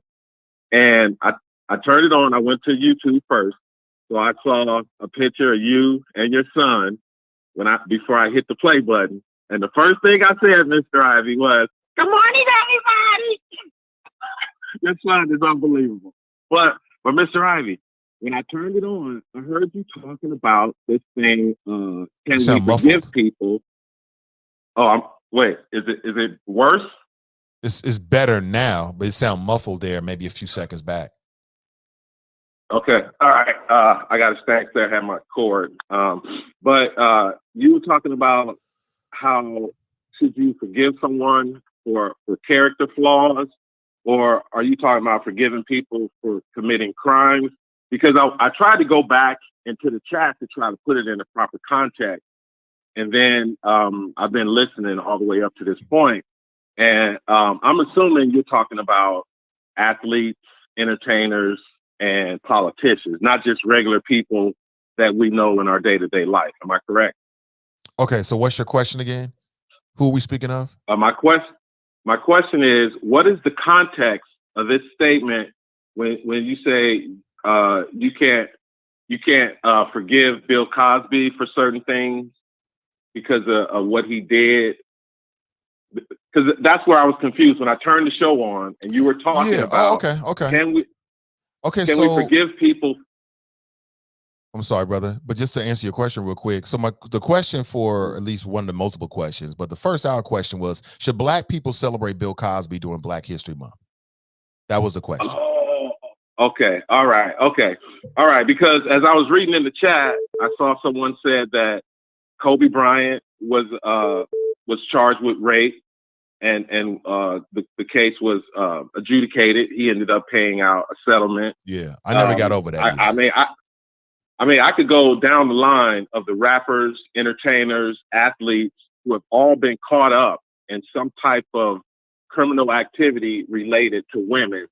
And, but obviously the Bill Cosby case, that one and R. Kelly are kind of different. But when you talk about people with character flaws and giving people a second chance, I 100% believe that. And Bill Cosby right now, he is paying his debt to society. Now, he's an old man, and when he gets out of prison, he's not going to be able to benefit from that second chance. But a younger person who commits a crime and he pays his debt to society, I think that person deserves a second chance. Now, when you talk about giving that man some type of responsibility, like being a politician or a teacher or something of that nature, then no, he loses that ability because his character has already been exposed. He can't be trusted per se in certain areas, but everything else in life, he deserves a second chance. Yeah, but what about Bill Cosby? Should we celebrate Bill Cosby during No. You don't celebrate him, but you recognize him for his achievements that he did for the Black community, for his show on TV, and the type of issues that he promoted on his TV for Black families. Yes, you recognize those achievements, but by no means do you celebrate him. Okay. Does that make sense? Okay.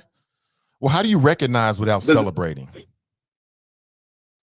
Okay, it's just like the Nathan Ivy Show. Okay, I may stop and listen for a minute, and I recognize that this is a young Black businessman, entrepreneur that possesses a great talent, and he's trying to exercise the American dream and earn money for him and his family.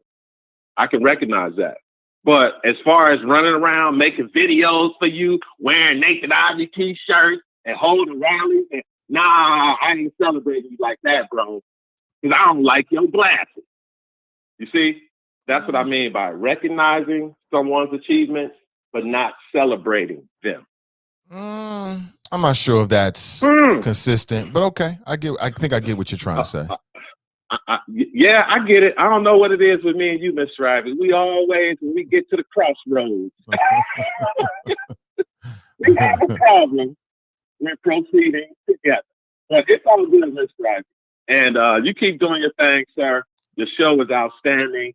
But it's one person that I've been looking for, and I just can't seem to find him anywhere. Where? And that's Glenn from Mason, the Politically Petty podcast. I don't know what happened, Mr. Ivy. I know he's working in collaboration with Club Digital Media, but I'm thinking maybe Glenn from Mason hit the podcast wall. Oh, no. You know what? Glenn was under the weather, man. He said it earlier. He was under the weather a little bit. Listen, you'll hear more and more of his podcast real soon. Trust me. Okay. I was just checking because, I like, you know what they say, competition is what pushes people. Competition is the hallmark of greatness. Oh, Mr. Ivy. And me and him had a little thing going over the past couple of weeks. So I was kind of checking.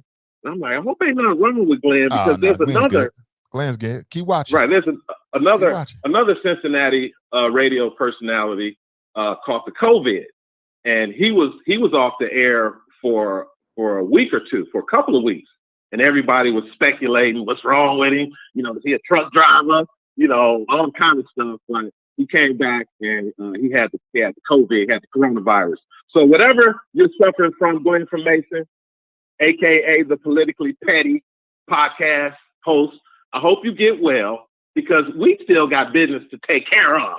And on that note, thank you for giving me the time, Mr. Ivy. I refrained from triggering this morning because I wasn't ready. I wasn't at the top of my game. So I will not attempt to trigger anyone this morning. All I want to say is I hope y'all get y'all checks because the desperate Democrats led by Joe Biden, Chuck Schumer, and Nancy Pelosi been lying for 3 months. Drop Squad 52, dropping science to anyone who wants to catch it. It's not how you start, it's how you finish. Peace. Appreciate the call, man. Appreciate the call and the love. He brought up, you said something about another host. I'm not sure who that is. Wish everybody the best. But that reminded me of Pat Berry. Pat Berry died of COVID complications. Pat Berry is a white male, Cincinnati he's a Cincinnati-based personality. He died of complications due to COVID. I'm sure many of you in the Cincinnati area know that. And it started me thinking about my own Pat Berry, interactions. Pat Berry, for a short time, was a host, was working for Radio 1, now Urban 1. And he was there when I was there. And it was just so interesting, man. I remember like it was yesterday, a little unknown story about Pat Berry. But Pat Berry ended up suing Radio 1. So I didn't know that, did you? You can Google it right now.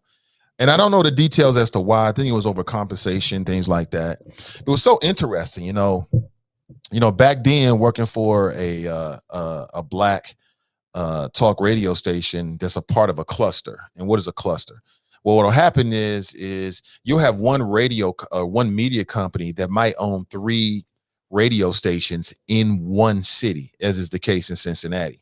So the people that give you, 100.3, and the people that give you the Wiz and the Buzz are all owned by the same parent company. And what's so interesting is, anybody remember the Mojo going way back? Remember the Mojo?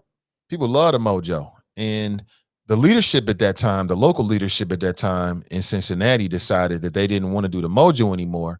And they were going to do a sports station.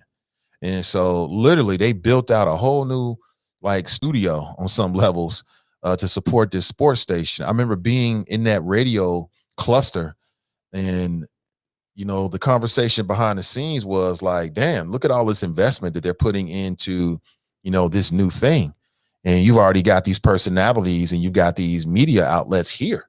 That was a constant conversation that I would have, with the program director and some of the personalities.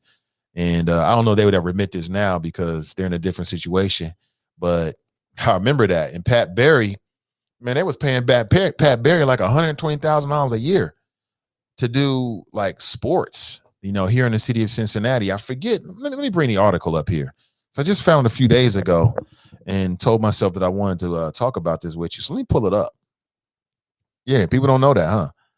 Might have forgotten that. Maybe you do remember that. And inside of the radio station, man, there was a lot of like, people felt some kind of way about that, because it's like, here you go. Here it is. Former Mojo 100.3 Pat Barry sues Radio 1.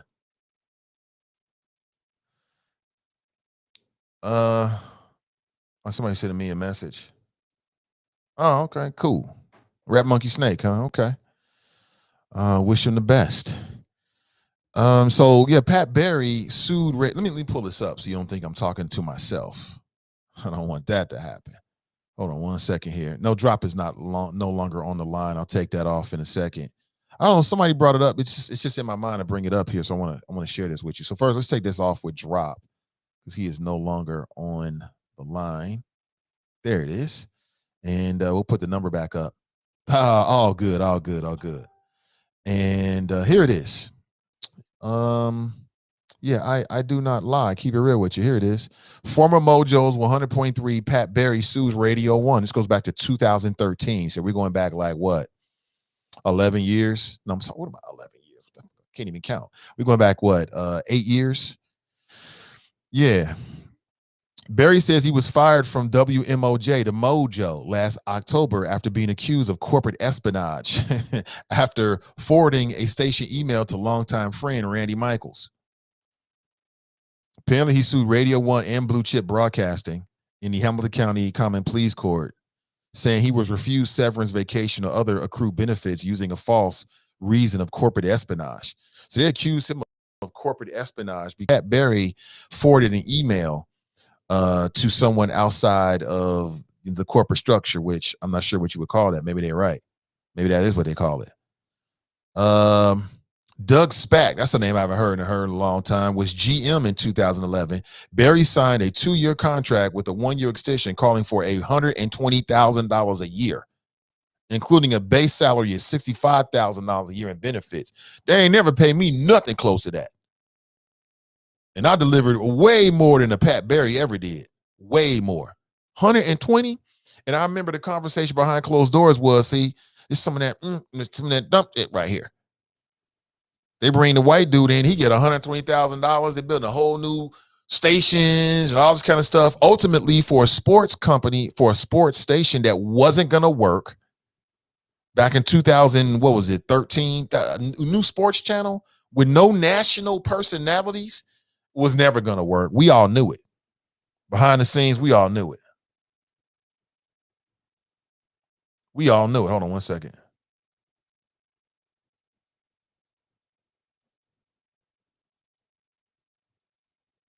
Oh, okay. Oh, okay. Dang it. Okay. All right. Yeah. I'm just getting a message from Ashley that no midday juice today. Oh, okay. She's got a bunch of stuff going on. Okay, great. So no midday juice. So we'll push that back. The show with the OnlyFans creators, what they call, not models, but creator. But so where was I? So inside of let me take you behind the scenes a little bit. So behind the scenes, there was a lot of, as you can imagine, like you sitting here, you ain't getting paid nowhere near $120,000 a year. And delivering, they bring the white dude in, Pat Barry. They built a whole new stations, all kind of stuff around them, paying them all kind of stuff with incentives for some shit that nobody thought was going to work whatsoever. Sports with no personalities in Cincinnati, it was done. It was DOA. It was dead on arrival. And of course, within a year, the station they went away from that. Yes, I can't remember what it was called. It was a sports. I think it was called The Fan. So it went from the Mojo to The Fan. I'm not sure what it went to afterward, and now it's called 100.3. But going back, let me take you on the history level for local radio here. Going back, it was called The Mojo. I know people remember that because people love the Mojo. Everybody listens to the Mojo everywhere. Mojo, right? It went away. They dropped the Mojo format, which was appeared to be working, and then adopted a sports format, calling it WCFN The Fan 100.3. And they brought in all these new personalities, paid them a whole lot more than they was paying anybody else, certainly me. And this shit didn't even work. It didn't even work. It was gone in a year. And anybody who knows anything about it could have told you before they started it that it wasn't going to work. Why was that going to work? And you, at that time, you competing against, like, ESPN was huge there in the Cincinnati market. You know, sports radio is an easy thing to get into because all you got to do is pick up a paper and talk about sports. But it's a hard thing to be successful with, especially in today's world. I mean, you got to have some key elements if you're going to compete. And you can compete because look at what's happening with ESPN. ESPN is not to be because even their format at this point is outdated. And they got competition for some other places. But that's an interesting little Pat Barry story that nobody else is going to tell you except for yours truly here or there. I don't hate on Pat Barry, anybody else. Get your bread, man. They're gonna pay you $120,000. Take it. Get what you gotta get. But I'm just telling you, like, behind the scenes with the help, we looking at it like, what? Y'all doing what? For what kind of idea? I kid you not. I have many conversations like that, like, they doing what? You know, it's people shut the door, come in here. You see that dumb shit they doing? Yeah. Yeah.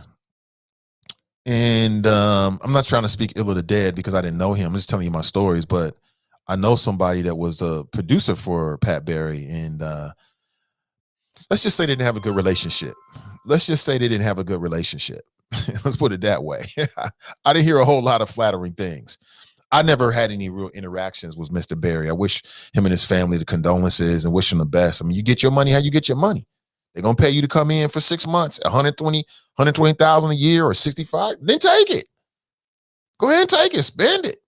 Do whatever you're going to do with it. But from a programmatic perspective, I mean, it just didn't really make a lot of sense. I don't know, man. I could write a book about some of my experiences here. I don't think anybody ever want to read it, though. Let me see here. Trying to see if there's anything else in this particular article that you might find interesting. I don't think so. Let's go back to the phones. Good morning. Welcome to the show.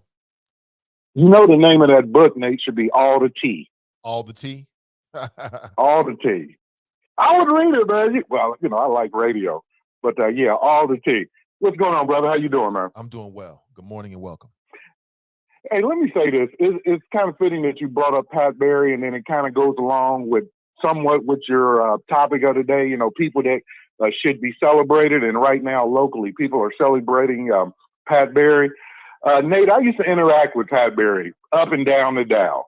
And with all due respect, Pat Barry was Rush Limbaugh-like, and he was just like the rest of them. I said it. You know, I'm going to tell the truth today. And in many ways, maybe on a completely different level, the same way they're trying to celebrate Rush Limbaugh. You know, they're going to rewrite history and act like, oh, he was just this jovial guy and, you know, what impact he had on radio here locally and Rush nationally. But when it comes down to it, they were the same bigoted-ass people that we know them to be. Again, you know, I don't want to disrespect it, but somebody got to say it. You know, when we talking about all the things, you know, with Bill Cosby and R. Kelly and, you know, and what should be set aside and what should be, you know, congratulated. Well, I said my piece about Pat Barry. Let me also say this. Nate, you're going to have a problem with Drop because, you know, Drop got kicked off of Twitter, man. So he's like Donald Trump right now. He don't know what the hell to do with himself. That's right. He kicked off of Twitter. That's right. I forgot about that. Yeah. He's going just crazy, right? I'm surprised. What he needs to do is get with his little alt-middle brother because they know all the little Twitter thought games that you play to make up 5, 10 different damn profiles. And you're absolutely right about Rayshawn Mack or whatever, which one of the McDonald's, the Mac Gilligans. Yeah, he's just like his little friend who sent the Star David letter to Greg Landsman, 3 days after the massacre in Pittsburgh. And they don't understand how that's politically not advantageous for whatever candidate you might happen to support. Am I lying or flying, mate? This is simple shit. The Matt Gilligan's Star of David letter. That's hilarious, man. Great flows. Yeah, because that's when, Bryson said, I mean, you always say never forget. I'm so happy that you told us a story about these guys wearing the Schmedium John Cranley t-shirt protesting a freaking NAACP meeting. And they wearing Schmedium shirts for a white dude that turned out to be what white dudes do. He just happened to be a Democrat, but a conservative West Side type. The Becky Lover friends left him already. They wearing a Schmedium John Cranley t-shirt protesting NAACP, and a sister was running. And I'm with you, man. I'm happy as hell for you, that. I love watching her on Sunday News. The hell with Cincinnati. I mean, she doing things. And these Gilligans still out here writing Star David letters, or I halfway joked. I said, man, you need to get off Santa Claus. I'm gonna make you wish you had signed that P&G Sittenfeld letter of support. Remember this is saying do something. I'm gonna find out everybody who signed that letter, and I'm gonna give out addresses. That's 50-year-old shit. Start 69 for me. I mean, what are we going back to, Nate? I mean, these guys kill me, man. Like I said, a petty and a possible. I got 2 petties and 5 possibles for these fools. But yeah, hey, y'all need to hook your boy Drop up. I mean, look at things. Remember when he clandestinely took over the alt middle when his boy got framed by the bulletin board in Gordonstown lid down at the courthouse? Frank took over. He recruited from New York. He recruited the West Coast. Oh, when his boy went upstate, went up 4th floor. So it can't be done, Drop. You need to coordinate. You dropping bullshit, you need to drop that Trump phone and pick you up a Biden phone, I guess. Hey, man, I'm out, man. And like I always say, hopefully these fools will get what I'm spitting. I'm out. Appreciate the call. Good flows. What do you think about this idea? Because, I feel like, and again, everybody's going to say this, it does a show.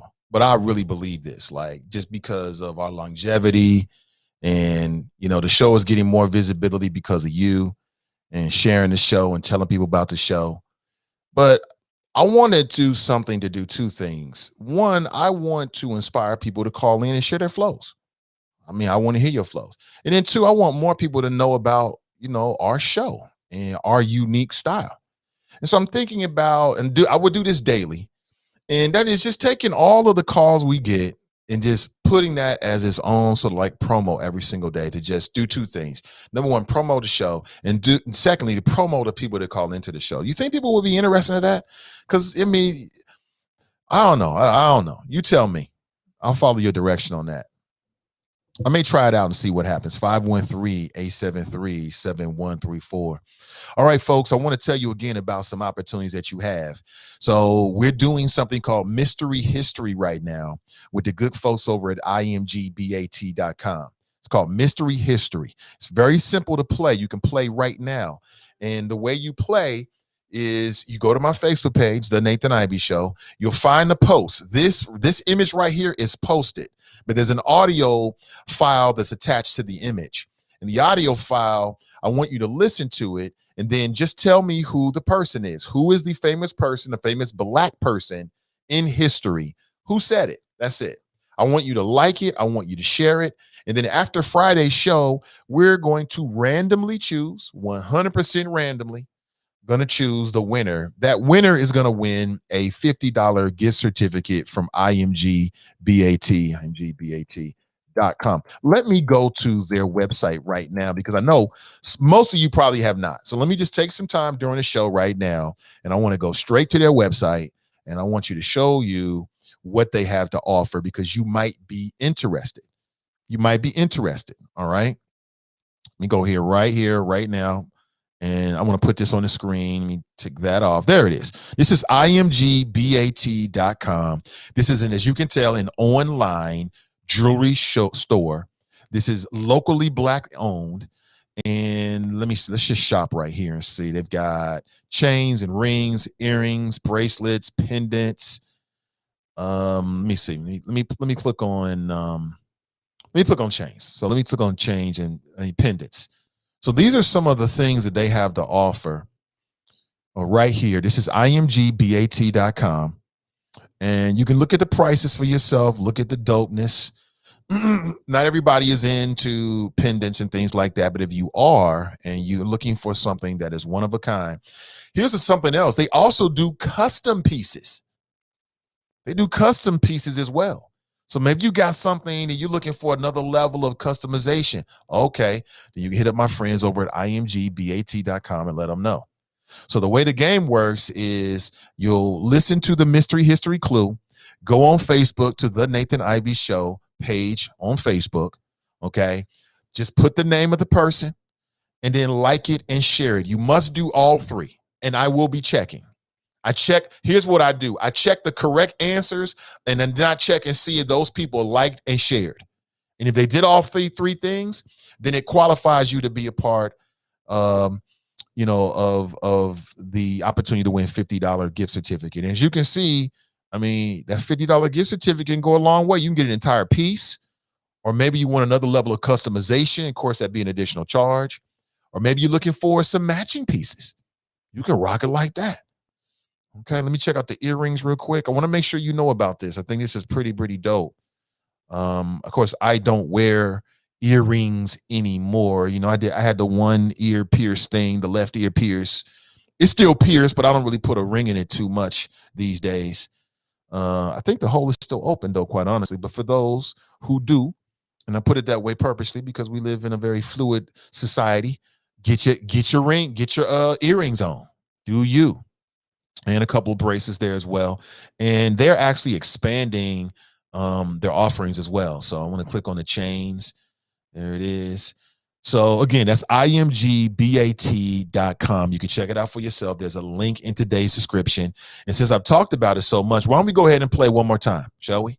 I go to White Restaurant. We integrate day, right? You go to White Restaurant, you got to look all day on the jukebox to find some music. No. At our party, we'll have Aretha Franklin, Stevie Wonder. If I go to a jukebox in a White Restaurant, anybody black or tea, you got to look all over that box for some black music. Hank Snow, Johnny Cash, all kind of names I ain't never heard of.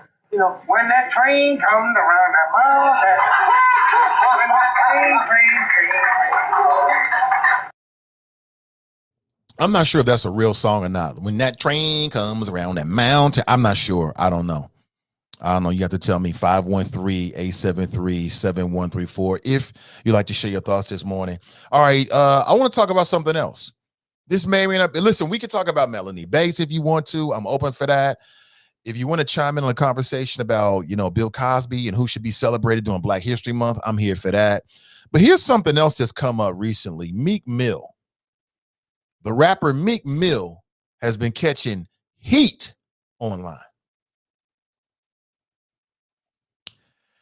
And apparently in a song, he made a comment about Kobe Bryant. And that's a no-no. You can't talk about Kobe Bryant. And that's just a tragic thing. I mean, man, with his daughter, oh my God, beautiful young girl. Then you had some other people that died, young people that died. Just a tragic thing. I'll say it again. Kobe had us convinced that he was invincible. The whole Mamba thing, the Mamba mentality, he had this is a Mamba, by the way. This is a black Mamba. He had us convinced that he was invincible. So when I heard that Kobe, I'll be honest with you, I was like, damn. And I think it was more so, I was touched by it. It was about Kobe, but it was about his daughter and his family and then all of the families.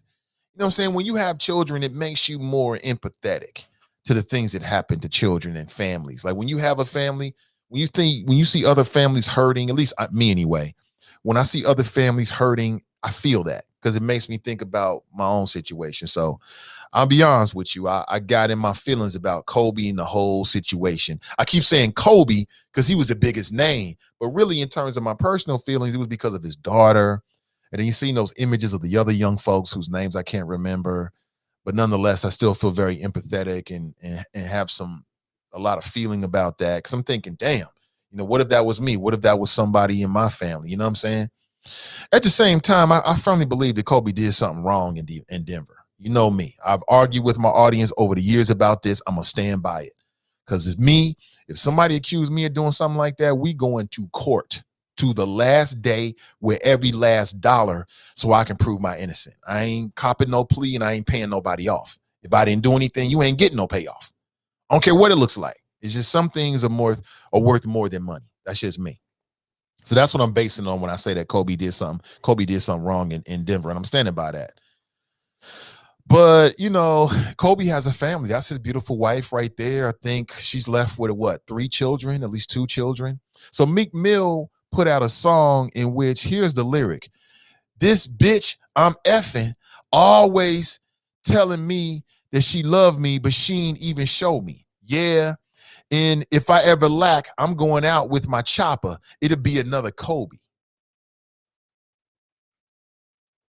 I'm not sure I said that right at all. I'm not trying to act like I'm a rapper because I'm not. Okay. I know I didn't have the cadence or the flow or anything like that without a beat. I'm just trying to recite it for you so folks who can't read it. And some people on the internet got in their feelings about it and started going at Meek Mill, like, how you going to be disrespectful? And the widow of Kobe Bryant actually issued a statement. Dear Meek Mill, I find this line to be extremely insensitive and disrespectful, period. I am not familiar with any of your music, but I believe you can do better than this. If you are a fan, fine. There's a better way to show your admiration for my husband. This lacks respect and tact. So it got me to thinking. In no way can I challenge Vanessa Bryant. If that's how she feels about it, that's how she feels about it. I'm not trying to say this woman is wrong in any way whatsoever, but how do I feel about this? Is this really disrespectful? Yeah, and if I ever lack, I'm going out with my chopper. It'd be another Kobe. So is this a metaphor? Is he saying chopper like with his gun, like he's going out blazing? But then to have some type of connection, he throws in Kobe. I don't know, any hip hop heads out there? I mean, when you're dealing with artists, don't they get somewhat of a creative license? Did Meek Mill go too far? Again, this may or may not be on your radar screen. I'm not saying it's the most important thing that we can talk about today, but I did just bring it up. I am interested in what you think about it. Somebody brought up Kobe earlier, and I felt like, okay, well, I'm here for this. Let me bring this up to get your thoughts about it. Again, I'm not sure if this is disrespect. Is that it? Yeah, and if I ever lack, I'm going out with my chopper. It'd be another Kobe. I'm trying to put myself in Vanessa Bryant's place. And see, her husband was a cultural superstar. So the internet, the dark web, I mean, people are going to be talking about Kobe because he was such a big star. It is what it is, and she's got to deal with it. And I'm sure she's like, damn it, I'm just trying to live my best life. I lost my husband. I lost my daughter. Can y'all just not say anything? And I don't think you get the chance to do that. Like when you get in the public eye, people going to say stuff. They're going to write rhymes. I don't know. You tell me. 513-873-7134. Mary writes, I agree with Nate. That was the real Melanie Bates. And why talk all that ish in public? It's like she wanted everyone to know how she really feels. Mary, we agree. I know she's apologized, but that's how she really felt. It is what it is. And she didn't say it wasn't. She said, I apologize for, getting in my feelings. But she didn't deny that's how she feels. I'm looking at it right now. I didn't see the board meeting. Maybe we should go find the board meeting. That might be fun. We got time for that. I got a little bit more time this morning. I just found out. And it should be a Warner Hills parent that confronted Melanie Bates. I am a Warner Hills parent because she was talking about Warner Hills parents. I don't feel no specialer than nobody else. I ain't no difference. I'm the same as every other parent. I should be entitled to what every other parent is. I don't feel any more special because I'm a Warner Hills parent. I don't feel that way. I feel special to be my daughter's father. I know I have a special child. She's been different since she was a kid. She's been different since she was a kid. Like at a young age, I'll say it again. I mean, it's so funny when I look back, she's 15 now, but she is now who we observed her to be when she was younger. I mean, I don't, in no way am I saying anything negative about any other children or my son, but my son and my daughter are different. My daughter was a very different child. different from an early age. But I knew that about me. I told my wife, any children that come from me gonna be different because I'm the most superlative Virgo on planet Earth. And my children are different. They are a little off, highly intelligent, highly intuitive children. And that's how I've been training them. So, we noticed that early on that she was I'm not talking about her intelligence and her IQ, in terms of her personality and how she does what she does. I don't think you can find an easier child. She was the easiest child that you can ever imagine. I don't even remember her some kids will whine and cry. I don't remember her ever doing that. Self-contained little girl since she was an infant. When we brought her home, I remember the first night she slept with us. And for a short time, her crib was in our room. Within that first year, she started sleeping down the hallway in her room and never cried about it. Never once complained about it. It was the oddest thing. I'd wake up in the morning and go to her room. And this is at a point where she was barely learning how. She couldn't even walk at this point. She could just sit up. And I go into her room and look into her crib, and she's sitting there playing, like self-complained. Got her toys all arranged, chilling. What up, Dad? And then, she do her little thing, crawl up. I pull her out. That was it. She's always been that way, very self-contained. And hopefully, I hope that manifests into like a self-motivation, because she's going to need it to be successful in this crazy world. Okay. But I don't feel like I'm not entitled, because I do a show. I ain't entitled to nothing nobody else in. I just want the basics. That's it. So, I took great offense to what Melanie Bates had to say. I don't feel special. I'm not entitled to anything different than anybody else. Now, I might be cut from a different cloth because I don't give a damn about being friends with nobody. I ain't afraid to be unliked. I'm not afraid to people to not like me. I don't give a damn about none of that. So maybe in that way, I'm a little bit different, because a lot of people get caught up with people liking them. I don't care about none of that. Not when it comes to my children. I could care less. In fact, if you not liking me is going to make you represent for my child better, then we're going to make sure you don't like me. And I'm going to still be an advocate for my kid no matter what. So I took great offense to what Melanie said, and suck it up, go back to work. They're a bunch of effing whiners, bunch of fucking whiners. Who cares about the grandmas, all this kind of stuff? I mean,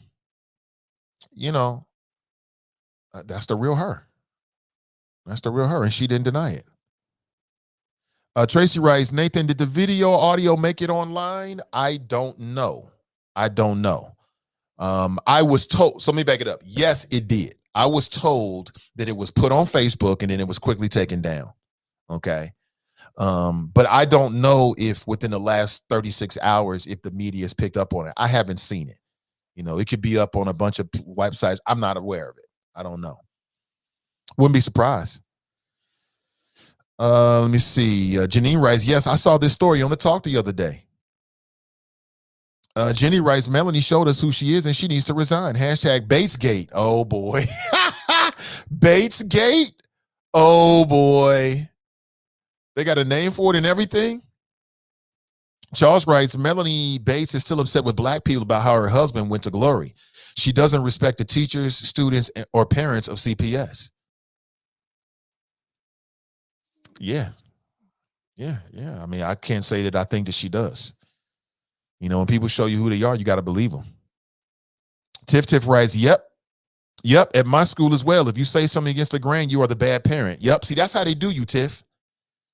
If you say something, if you stand up on just common sense and holding people accountable to do their job, what they'll try to do, I'm talking about CPS, what teachers and administrators and principals will try to do is they'll try to turn it on you, and they'll try to make you into the bad person. I've experienced it, and I was ready for it. I find it to be comical.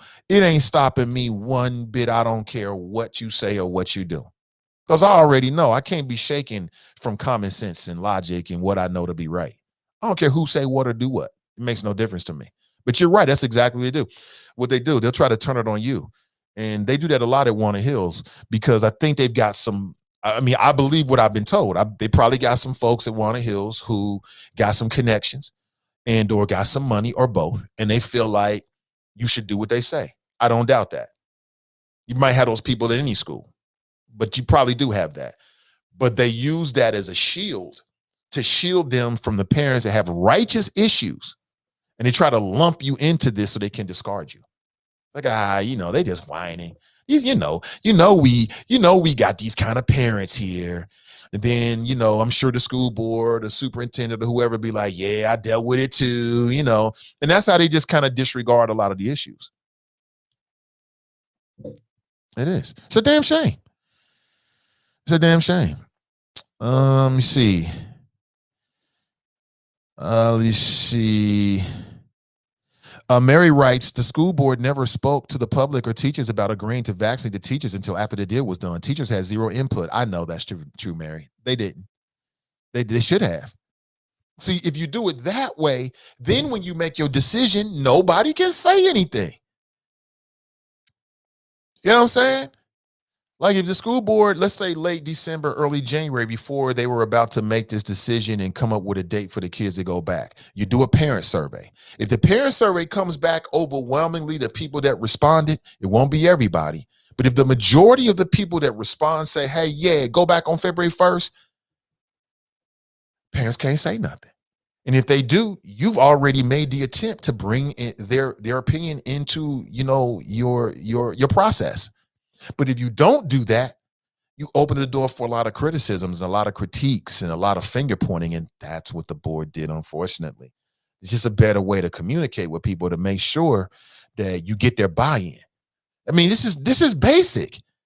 You get people's buy-in. Okay, yeah, we talked, check, got the teachers, check, got the parents. Maybe you talk with some community stakeholders, check, we got all boxes checked. Now you do it. Yeah, you're going to have people that still going to criticize you, but the voices won't be as loud. The headwinds won't be as strong because you've taken the steps to get that buy-in. I guess buy-in is an old-fashioned thing, huh? Guess so. Teresa's in the house. She writes, get ready of them who don't help find out truth. Mary writes, the board made up their mind without public input. That says everything we need to know about their view of the families in the district. If I was a board member, when it comes to life and death issues, I want to hear from the parents. When it comes to the big issues, I want to hear from the parents. I'll be a conduit for you. Yeah, I got to do what I think is right, even if it contradicts the parents. I get that. But public health with your kids, you got to get that parent involvement. It's so critical. That's what you have POSIP for. Shoot POSIP out there and get some kind of buy-in, right? So you can now, when you go before make these decisions, you can say, oh, well, we just did this a week ago. Here's what the parents said. Nobody's got anything to say. And if they do, it's not going to be as fierce or as loud. But when you don't do that, it's going to be a problem. It's going to be a big problem. And it is. Don't teach our children to be bullied. Talk it out. Find out the truth. That's the truth. School is dead today. Okay. Pardon me. Let's go to the phones. I see we're over 10, but I can rock to 10:30 if you're down. Pardon me. Good morning. Welcome to the show.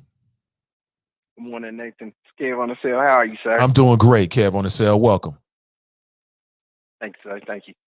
So real quickly on the Mary I ain't even gonna say her name. I don't think I would have answered you, Nathan. I'd have been like, man, if you ain't gonna play if you ain't gonna play it so I know what I said, I ain't saying nothing. I'm sorry. I'm not about to corroborate nothing. I would not have answered you, bro. But but that's just me. The thing with the kids, what you just said kind of struck me, and that's kind of why I called in. You said that with matters of life and death, you would want the input from the parents first. And I think that the board doesn't feel this is a matter of life and death. I think the narrative that, that kids are safe and that, kids, even if they get sick, they'll likely recover and all of that is what they're going by. But I also agree with you very much in some things that you said yesterday in saying that, man, these my kids. There's no maybe. Maybe does not count when it comes to the children. You know what I'm saying? If you say for me, I'm a grown man, hey, maybe might work for me. Maybe I'll get sick, maybe this and maybe, yeah, okay, I'm grown. I can deal with that. But for my kids, for my babies, no, sir. No, sir, there is no maybe. Maybe is there's a chance, and I don't really want to rock with the chance. And I don't think that the board gets it. I don't think they understand that. Like, in all of the questioning and concerns that you said, each and every one of the people that you brought on to me, it seems like they have said, kind of in no uncertain terms, look, we, meaning us administrators, want to keep ourselves safe, and we're at risk. We, meaning administrators, kind of don't mind putting the teachers at risk because, kids would be better off if they're in school. And we, meaning the administrators, aren't worried about the children at all because they're the least likely to get sick. Least likely is still likely, man. And I don't understand how these people aren't getting it. Like, you talk to them, and it's also funny to me, each one of them that says they have children, right? I have children too that are in or I have grandchildren in the Cincinnati public schools. Yeah, so why aren't you thinking about them? It's not making sense to me, man. It doesn't make sense at all. What you think, bro? We know what I think, man. It didn't make any sense from the jump. I couldn't understand what they were saying. And I think you accurately described what we heard. Yeah, I think again, I would have told you, like, man, you don't have to play for me what I said. You don't admit nothing, man. That's an old school street trick. Nobody. What's your boy Eddie say? Wasn't me. Right. But you was caught in the bed. Wasn't me. So I'm like, look, what I really want the school board though to do, honestly, what I want the entire CPS, and again, went to Walnut, went to Withrow, graduated from Withrow High School, product of the school system. You know what I mean? What I really want them to do is take a step back and come back out and say, hey, look, we are really just thinking about the children. We ain't thinking about pocketbooks. We're not thinking about, loan money that we're going to have to pay back.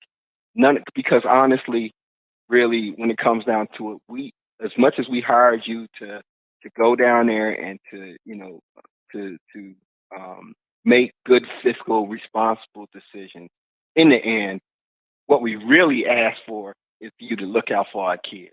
That was really it. That's really the whole sum purpose of your job is the children. Books be damned, excuse my language, but books be damned, you know what I'm saying?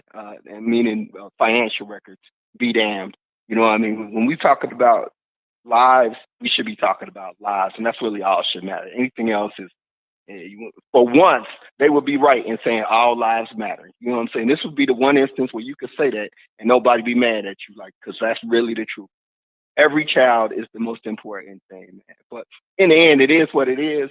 You know what I'm saying? And folks don't understand, or folks are bouncing here and there and pontificating because they're like, well, my kids don't go to those schools, so I ain't worried about it. Wherever these people are, or they I need to go and work. Well, yeah, okay, I get that too. Like you said, bro, you might have to hire a babysitter. Somebody might need to sit in while your child is sitting at the computer at the house if it's dangerous. But I do believe, though, vaccinate everybody. Why are we not pushing for that now? Let's get everybody vaccinated, man. I am not with I have finally come to the consensus completely that it's not 1918, it's 2021, right? And in 1918, it took them 3 years to come up with a cure for, well, not a cure, a vaccination for what then was the Spanish flu. It took 3 years. Well, since the 100 years of the Spanish flu, we got computers, we got doctors with advanced degrees. Nobody's getting leeched anymore. You know what I'm saying? So for me to say that now that they sped it up, I don't know, 2 years in order to do something, if you go back and you actually look at the information, you find out that it actually only takes about 3 years to come up with trials and testing and everything else. It actually only comes out to be about 3 years total for them to bring an injectable to the market. So if the entire world is working on it, it makes sense that they made it faster. And oh, by the way, for all my Black sisters and brothers and everybody out there, I got to say this because it needs to be said. The other folks are flocking. Hear me? They flocking to your Braxton F. Can to get in line and get the shot. I think the people that are going to be disaffected the most is us. And when we turn at the end, they're going to turn around. Folks are going to turn around and say, well, you know, they didn't even want us to get the shot. Because that's what it'll turn into. They didn't want us to get it. There wasn't enough available. No, you didn't get it when you could. And so now you get what you get and you don't throw a fit, like my daughter would say. So when my turn comes up, I've had family and friends take the shot. They're good. I'm telling you, it'll be in the right or the left. And well, I got a tattoo on the right arm. So to be in the left arm, I hope they dig it deep and find the right vein. That's all I can tell you. But hey, man, I still love what you do every day. Keep doing it, man. Keep rocking. Most def, man. Thank you for the call. That's Kev on the sale. Appreciate it. Let me jump around here. 513-873-7134. I've got more time. So I got a message from Ashley saying that she got a lot of stuff going on for work. So no midday juice today. We'll pick back up on Thursday. Let me connect with her because I believe the topic will remain the same. We'll be talking about OnlyFans. And she made contact with someone who's an OnlyFans creator, not model, creator. What's up, Conrad? Somebody writes, where have you been, Mr. Ivy? I've been online, right here. I've been right here. But hey, what's up, Ricky? Good morning to you. Good morning to you. We got to catch up, actually. So where was I? Yeah, what's up? Yep. I've been podcasting. Getting a message on Facebook from Conrad. I've been podcasting for the last 3 years. The future is now. We're via the internet. Let me jump around here. I see that the Inquirer, Madeline Mitchell, is the education reporter for the Inquirer. She wrote a piece. CPS school board member faces calls to resign over video she says was secretly recorded. And she makes mention of the conversation we had with Melanie Bates yesterday. Bates first publicly acknowledged the incident Monday morning on the Nathan Ivey show. Ivey described some not so flattering moments Bates made to her friends at the St. Bernard pub. The Inquirer has not obtained the alleged recordings nor spoken to anyone who heard them firsthand, so it is not providing specifics about what Bates supposedly said at the bar. And he goes on, so I'll post this for you if you want to check this out. I mean, hey, maybe we'll give it some time and I'll circle back around and see what's up with Melanie. Never know. Hold on, let me post this for you. You can check it out for yourself. Conrad writes, where? We're Conrad, we're on Facebook right now. We're on Facebook right now. Go to CIN Digital Media, CIN Digital Media. That's about to change this week. I got a new platform that we're going to do, something for the culture, something for the community.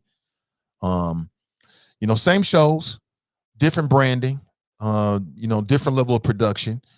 But I think more of an accurate and very simple way of letting people know who we are, where we are, and what we all about. Maurice writes, Bates has this Nick Sandman mentality that she can do and say. Amina writes, would love to hear him on your show. Oh, I love it. It's going to be, listen, I've been preparing for a conversation with Dr. Umar for years. And I do this with a lot of folks. As I come up with, and again, share this if you're an interviewer, this is just my style. But as I come up with ideas and questions, I've just got, I've got just a Google Doc where I just put all my questions and hope that I'll get an interview one day. It'll be the best interview, one of the best interviews you ever heard. I don't think it's going to happen because I'm not going to pay for an interview. Not saying I wouldn't be willing to. I'm trying to promote you, brother. I mean, that's The visibility is payment enough. You want people to come out and buy the book. I support that, brother. Speaking to Dr. Umar Johnson, but I'm sure he'll talk with somebody here. It just probably won't be me. I'm sure somebody will get that interview. Let me see here. I'm sure it'll be dope interview too. You know what I'm saying? Sure it'll be dope. Or maybe I'll rethink it and make that kind of investment. I don't know. We'll see. Wish him the best though. Melanie writes, if you watch it, don't miss Laura Mitchell's speech about what a great job the entire administration has done during the pandemic, not once acknowledging except for Walnut. I think that the administration has done a great job. I give Laura Mitchell and the administration a lot. Well, see, I think two things can be true at the same time. CPS in general, and we've learned this during COVID, that they've got the same issues during COVID they had pre-COVID, and that is communication. That is not the best thing that the CPS does. CPS in general makes a hell of a chicken patty. CPS in general can make a hell of a pizza. Okay. When it comes to communication, not so good. And when it comes to a more equitable, results in terms of, academic success outside of Walnut or throughout the entire district, got a ways to go there. But, and I'm having some fun, but I mean it. But I still give them props because again, they didn't see COVID coming. They couldn't anticipate this. Nobody did. We didn't think this was going. We're almost a year into this. We didn't think it was going to last that long. We're all jaded, cynical humans. Nobody thought this was going to last this long. And so these folks at these school buildings, man, and CPS, they had to get up in the middle of the pandemic and try to make some things happen. And I think they deserve props for that. Coming up with alternatives to the food, coming up with just even the virtual options. They weren't prepared for any of this. This is all stuff they're learning on the job, okay? Now, I think it'll make them all stronger. I think CPS has the opportunity to be an even better school system once we get out of COVID because of everything they learned dealing with COVID. I 100% believe that. I think it has the potential to make them much, much more efficient, much, much better. They might even rethink some things they were doing. They might learn a lot about the teachers and the administrators and themselves, their various processes and how they do their daily business. I in no way want to come off like I understand everything they have to deal with because I do not. So I give them props for that. I give them props where props is due. Let me see. Teresa writes, don't teach. I think I read that already. Yeah. So let me go back to here. So that in this Inquirer article, is the school board being bullied? Quote, this secret video is just icing on the cake, Bates said, on top of a series of bullying and harassment incidents that board members have endured over the back to school decision. She says she had received letters and emails calling her a murderer with blood on her hands. The comments are personal because Bates' husband, Philip, was killed in August of 2006. It was a low blow, she wrote. Board member Ryan Messer said he feels that he's been bullied too. People have called him an effing idiot and used derogatory slurs. Now, I think this is ironic because you got many, many parents, including the parents of Gabriel Tay, who have alleged that their children have had to deal with bullying. And I'm here to tell you that CPS in general and in individual cases do not handle it properly. You do not give it the give a damn and the follow up and the concern that is needed. They've got this bullying hotline. Man, listen, you can call them and talk about leaving and they will not get back to you. And now you got board members. Some of these board members have heard from these things in the community. They've had community members reach out to board members like, look, my kid's dealing with this issue and I can't get the administrators at my particular school to give a damn. They won't even call me back. And these board members don't have nothing for them. And now you got two board members complaining about being bullied. No, you're not being bullied. You're being held accountable. I don't know what is going on with the people in this city. I remember talking with Carolyn Jones, and she said, what was she saying? She was saying I was doing something to her. I was being unfair was a gotcha question. She said it was something I was doing. I'm like, no, I'm holding you accountable. You're in a leadership position. This is what it looks like. But because of goddamn Cincinnati polite, and because everybody wants to sit on their hands and is afraid to open their mouth because they're afraid of what's going to happen and retaliation, these folks, when they get a little bit of accountability, they don't know how to deal with it. I've been bullied. No, you haven't been bullied, Ryan Messer. You're being held accountable. This is what leadership during a crisis looks like. That's what it looks like. Yeah. Now, I don't think that Ryan Messer is an effing idiot. I don't think he's a very intelligent man. I think he's a man of compassion, quite honestly. But I question the logic of the board and some of the decisions that they've made as it relates to COVID. It just don't make sense. And you're going to have to deal with it. Simple as that. All the whining, oh, they called me a name on email. On email? You're talking about some emails. So somebody emailed you something. You ain't saying that you out the grocery store and somebody roll up on you. That's different. You're saying you got some emails. Well, welcome to my world. Wow, you got an email. Somebody online said something. Wow. I mean, come on, man. Y'all gonna have to get tougher than that. Gotta be tougher than that. Gotta be tougher than that. This is amazing.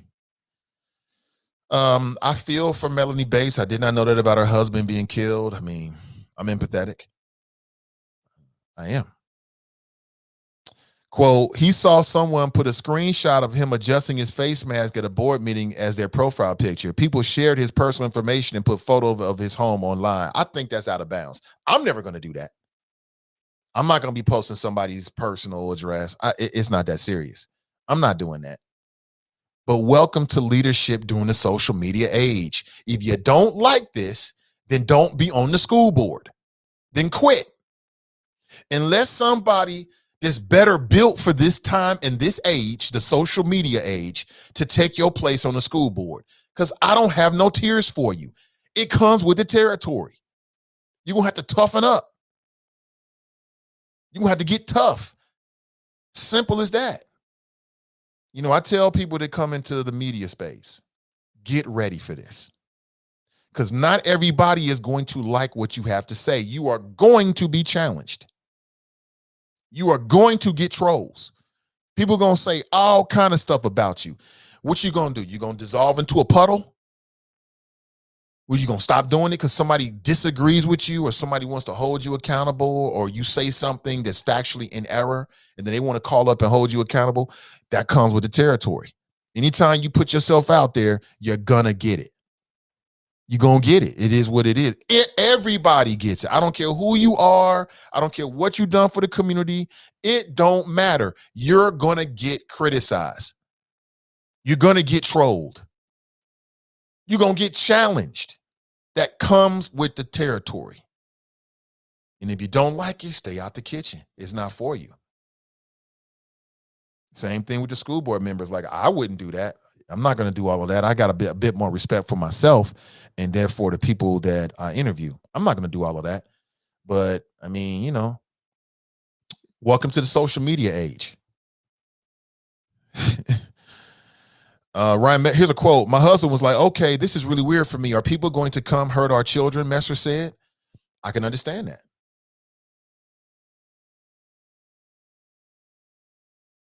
I can understand that. Here's a quote from Mike Morosky. Another board member is not convinced the letters he's received lately constitute harassment or bullying. He said he's gotten his fair share of angry and critical messages. Sounds like there's a grown-up at least. That's not again, I haven't seen it. So, but bullying, that's not bullying. That's called you're being held accountable. That's called you're in a leadership position and people are going to reach out and let you know how they feel. This is what happens when you try to force people to put their children in harm's way. This is tame. This is nothing. Somebody wrote an email. Oh boy. That's nothing compared to what people could do. People could show up at your house. In no way am I saying that because, you know, I don't roll like that. I would say just shoot them an email. But people do that. So wait a minute, you in the grocery store, like, wait a minute, is that a school board member? Hey, listen, let me tell you, buddy. Let me tell you how you about yourself. You want my kids to, but I tried to tell you folks that this wasn't just some academic conversation where you're not going to bring no feelings to it. And you're talking about some Duke University study and talking about what they did in Middletown and all this other. I tried to tell them. This is serious. Y'all better get up out your ivory tower, get down here with the people and talk with them, and you'll see just how serious this is. This is life and death. So as I'm reading this article here, I don't have no tears. I don't have no tears whatsoever. You're not being bullied. I ain't being bullied. Well, go back and talk with your administrator. That's what you would tell the teachers. I mean, that's what you would tell parents. They'll come to the CPS board members and say, listen, my kid's being bullied, but at my school, they're not doing anything. First thing you're going to say is, well, go back and talk to the principal. Well, go back and talk to the principal about it. I'm dropping so many points this morning for those that can pick up on it, that know what I'm talking about. But listen, I got to make a move. 513-873-7134. You got me for another 4 minutes, and then we are up out of here this morning. All right. Thank you so much for being here. I really appreciate you. Let me see here. We've also got a brand new sponsor that's starting tomorrow as well. So I talk all about it starting on tomorrow's show. It's getting personal, and that's what I object to. Anytime, this is Melanie Bates, what she said on the show yesterday. And we don't allow bullying with our students, so why would the board allow bullying against themselves? Man, you got examples of teachers bullying students in CPS. There are teachers that bully students in CPS. And then when parents raise their voice about them, administrators be like, well, we talked to them, so. But now you got a board member complaining about being bullied because she got a few emails. Suck it up, Melanie Bates. If it's too hot for you, then resign.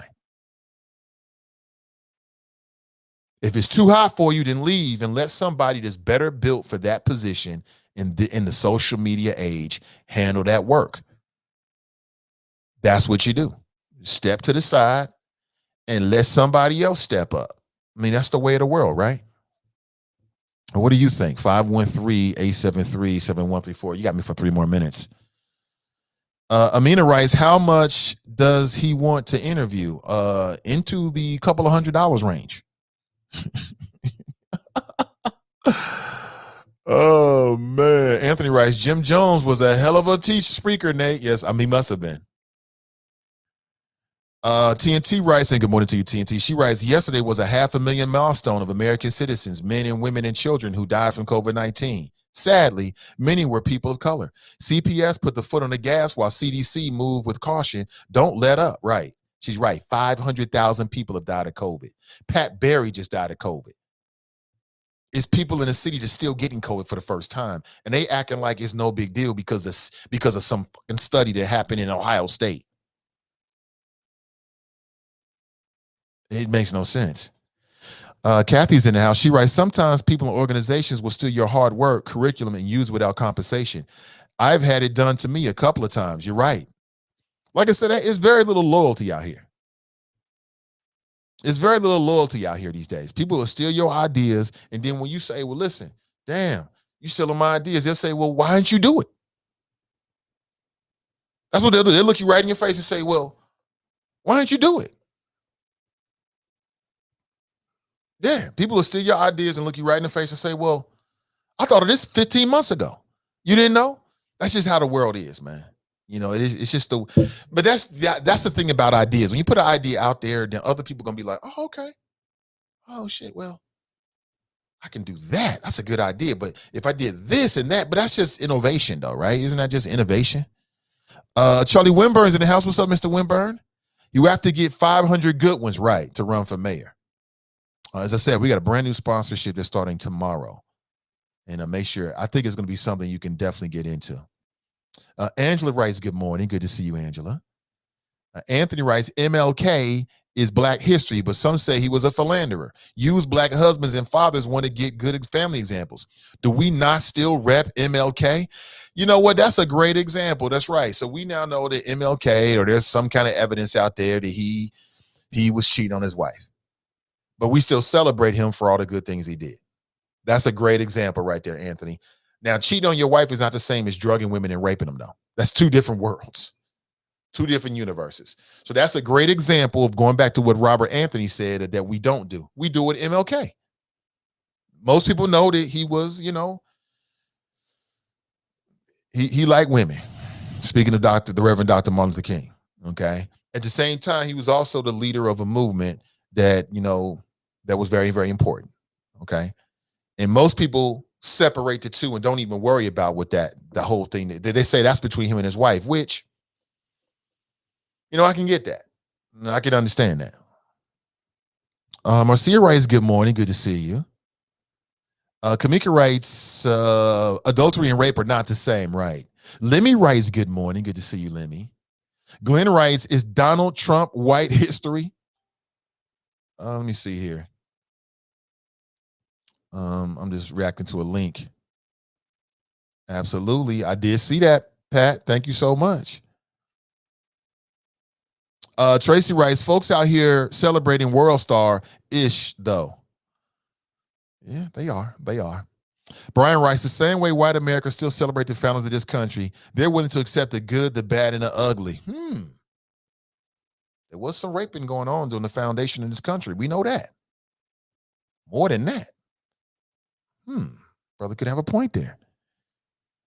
Could be onto something. I don't know. Akeem writes, how many slave women were raped by white men throughout 1700s to 1900s? Question mark. Since we talking Black history and persecuting a couple of Black men celebrities. Okay, I hear you. I hear you, bro. Jerica writes, hola, beautiful Black people and the others too. Hey, good to see you, Jerica, as always. Hope you're doing well, sis. Hope you're doing well. Nat writes, Cosby was an entertainer comedian. Like Malcolm said, we're the only group following tap dancers. His philanthropic generosity was great, though.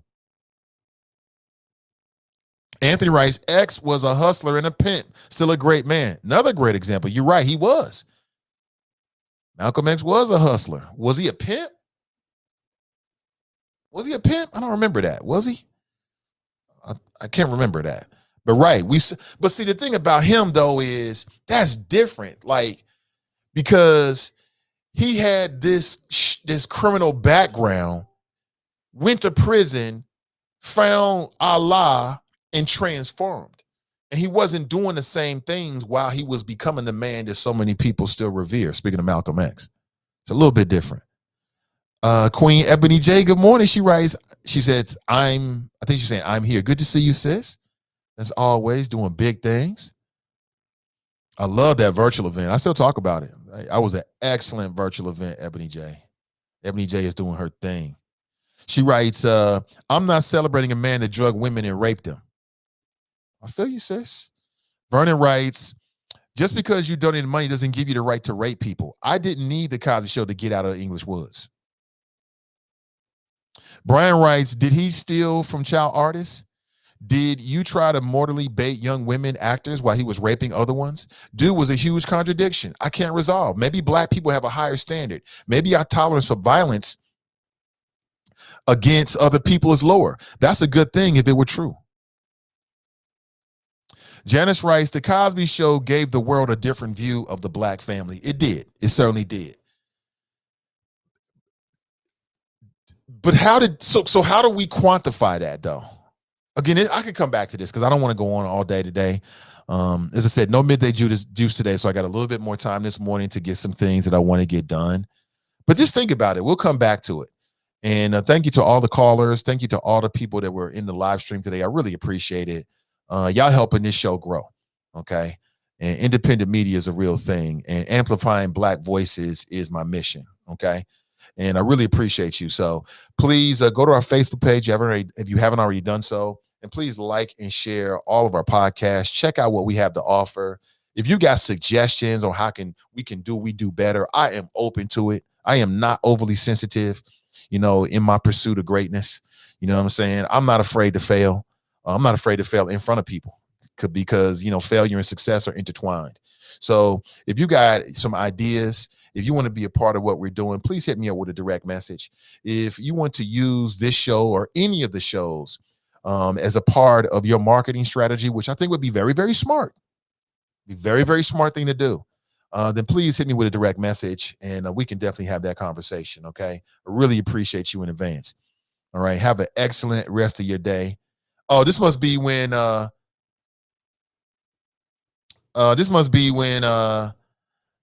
son was here. Somebody writes, "Hi, cutie." Jerica writes, "We had a sex offender in a chop shop, and you had no issue with him, Nate. He was your bestie." Jerica, that's like my little sis right there, and she just don't give me no quarter whatsoever. She don't give brother an inch. Can I live, Jerica?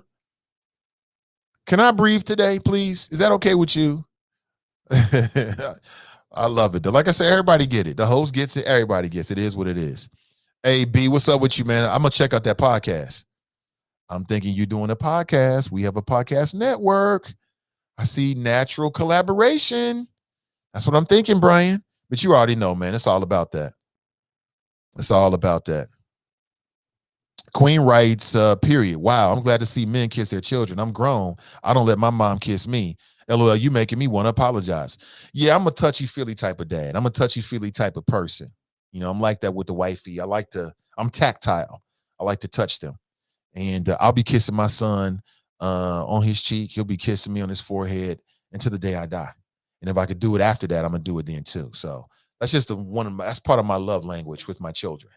You know what I'm saying? They can always be close and sit on, and kids love to do that. They love to sit on daddy and be on daddy.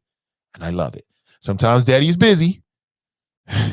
And I'm like, I can't reach the keyboard. But, for the most part, I love it. It is what it is.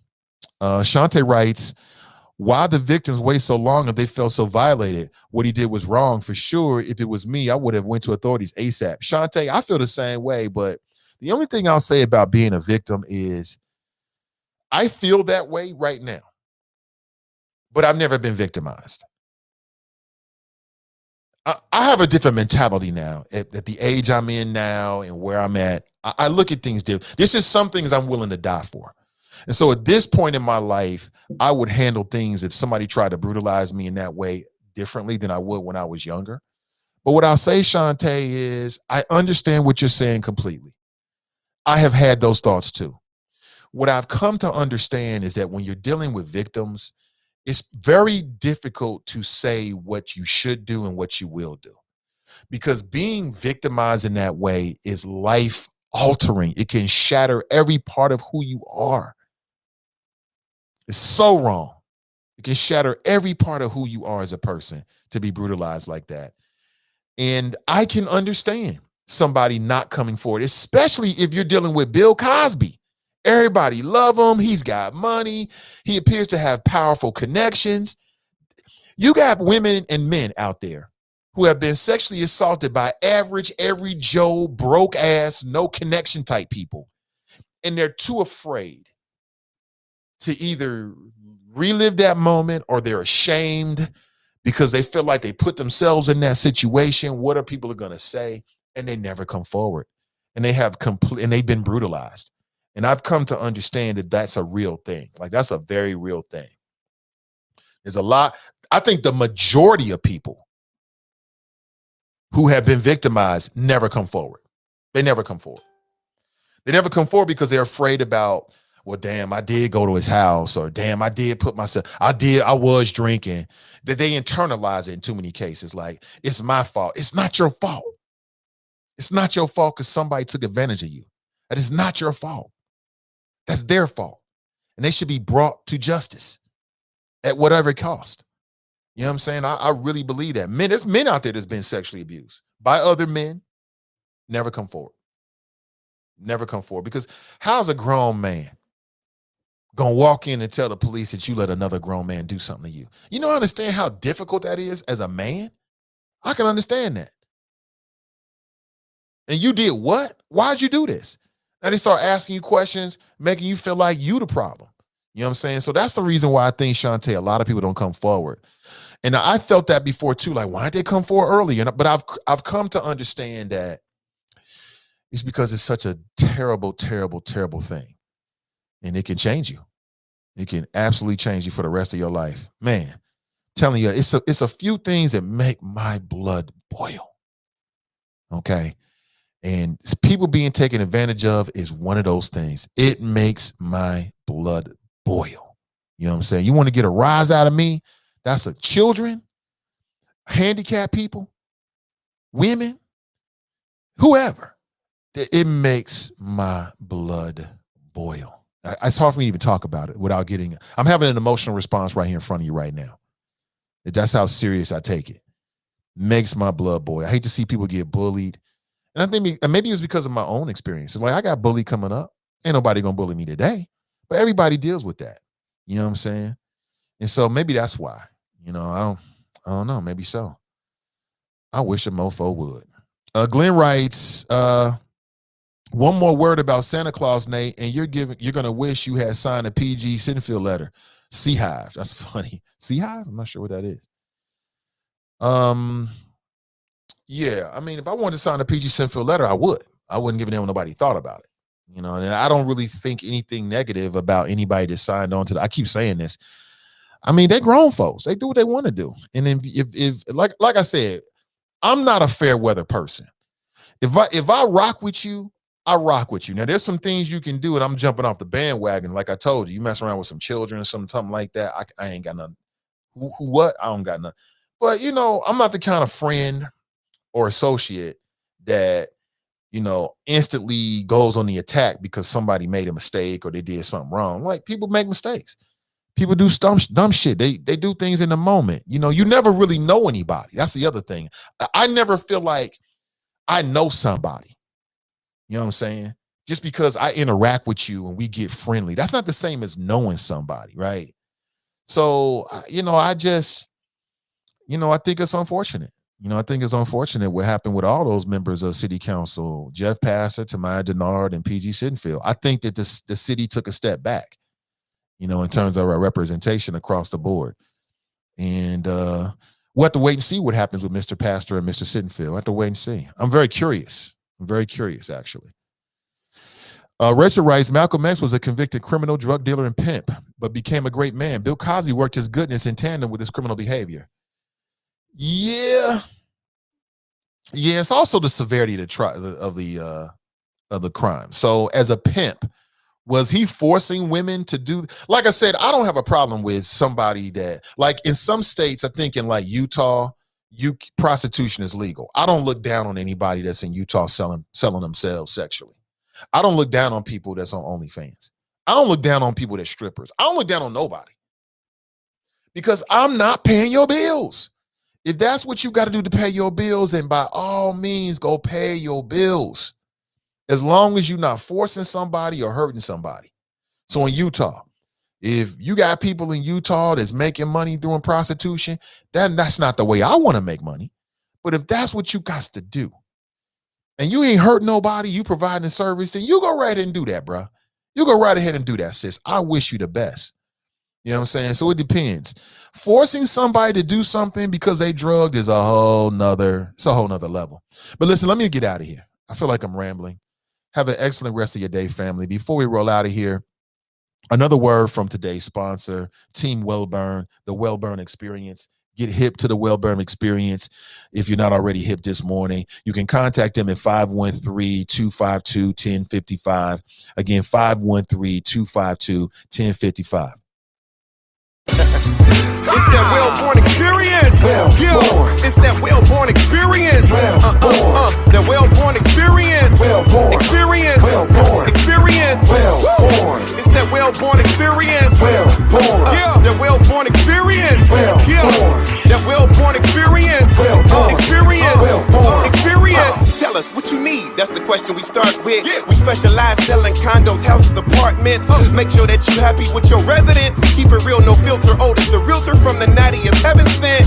It's the well-born experience. Ain't nothing like it. Every time he talk to his client, he's so excited just knowing he able to put them in a place to lay their head. Not focusing on his profits, but on the client instead. Right. He keeps it so professional and from his conversation. You can tell he studies before sharing information. Educated, motivated, ain't nobody better. Who's willing to walk you through every step to relieve the pressure. Yeah, and just so you know it's real, you get a special personalized rug once he closes the deal. So go and call him up so he can get you live. 513-252-1055. 252-1055, the Wellburn Experience. Get hit. Also, my friends over at PinnacleProtectionAgency.com are looking to hire installers. This is a Black-owned, locally Black-owned, family-run business, Pinnacle Protection Agency. They're seeking professional camera, DVR, and alarm installers, okay? If you're interested, you can send your resume this morning to info@PinnacleProtectionAgency.com. Again, info@PinnacleProtectionAgency.com, or you can call 513-506-5010. Okay? 513-506-5010. And what do they do over at Pinnacle Protection Agency? Well, they do a lot of things. 24/7 alarm monitoring, ballistic safe panic rooms. You ever thought about building out a panic room in your home? What would you use a panic room for? Well, there was a movie of a similar title called The Panic Room. I think it was Meg Foster was in the movie. I think people said that. Yes, I think you're right about that. And essentially, a panic room would be a safe room within your house. So let's say somebody breaks in your door. They come inside your home. Let's say they got weapons. What are you going to do? Well, if you had a panic room, you could take you and your family. You could go into the panic room. It's got more secure doors and security. I've seen panic rooms that have alternative communication options and devices inside. So let's say you forget your cell phone. In a lot of cases, they have a video surveillance system so you can see who's in your house, but they can't get to you and your family. If you're interested in something like that, contact PinnacleProtectionAgency.com.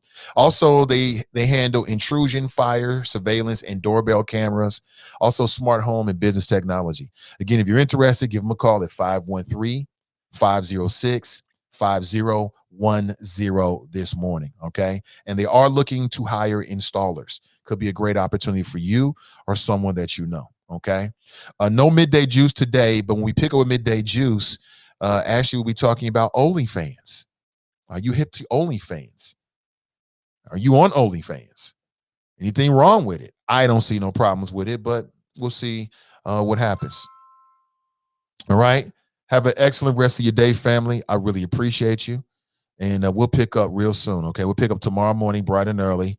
And I'm going to end the show. So I'll pick up that call afterward. All right. Have an excellent rest of your day. Until next time, I'm Nathan Ivy, and I'm out.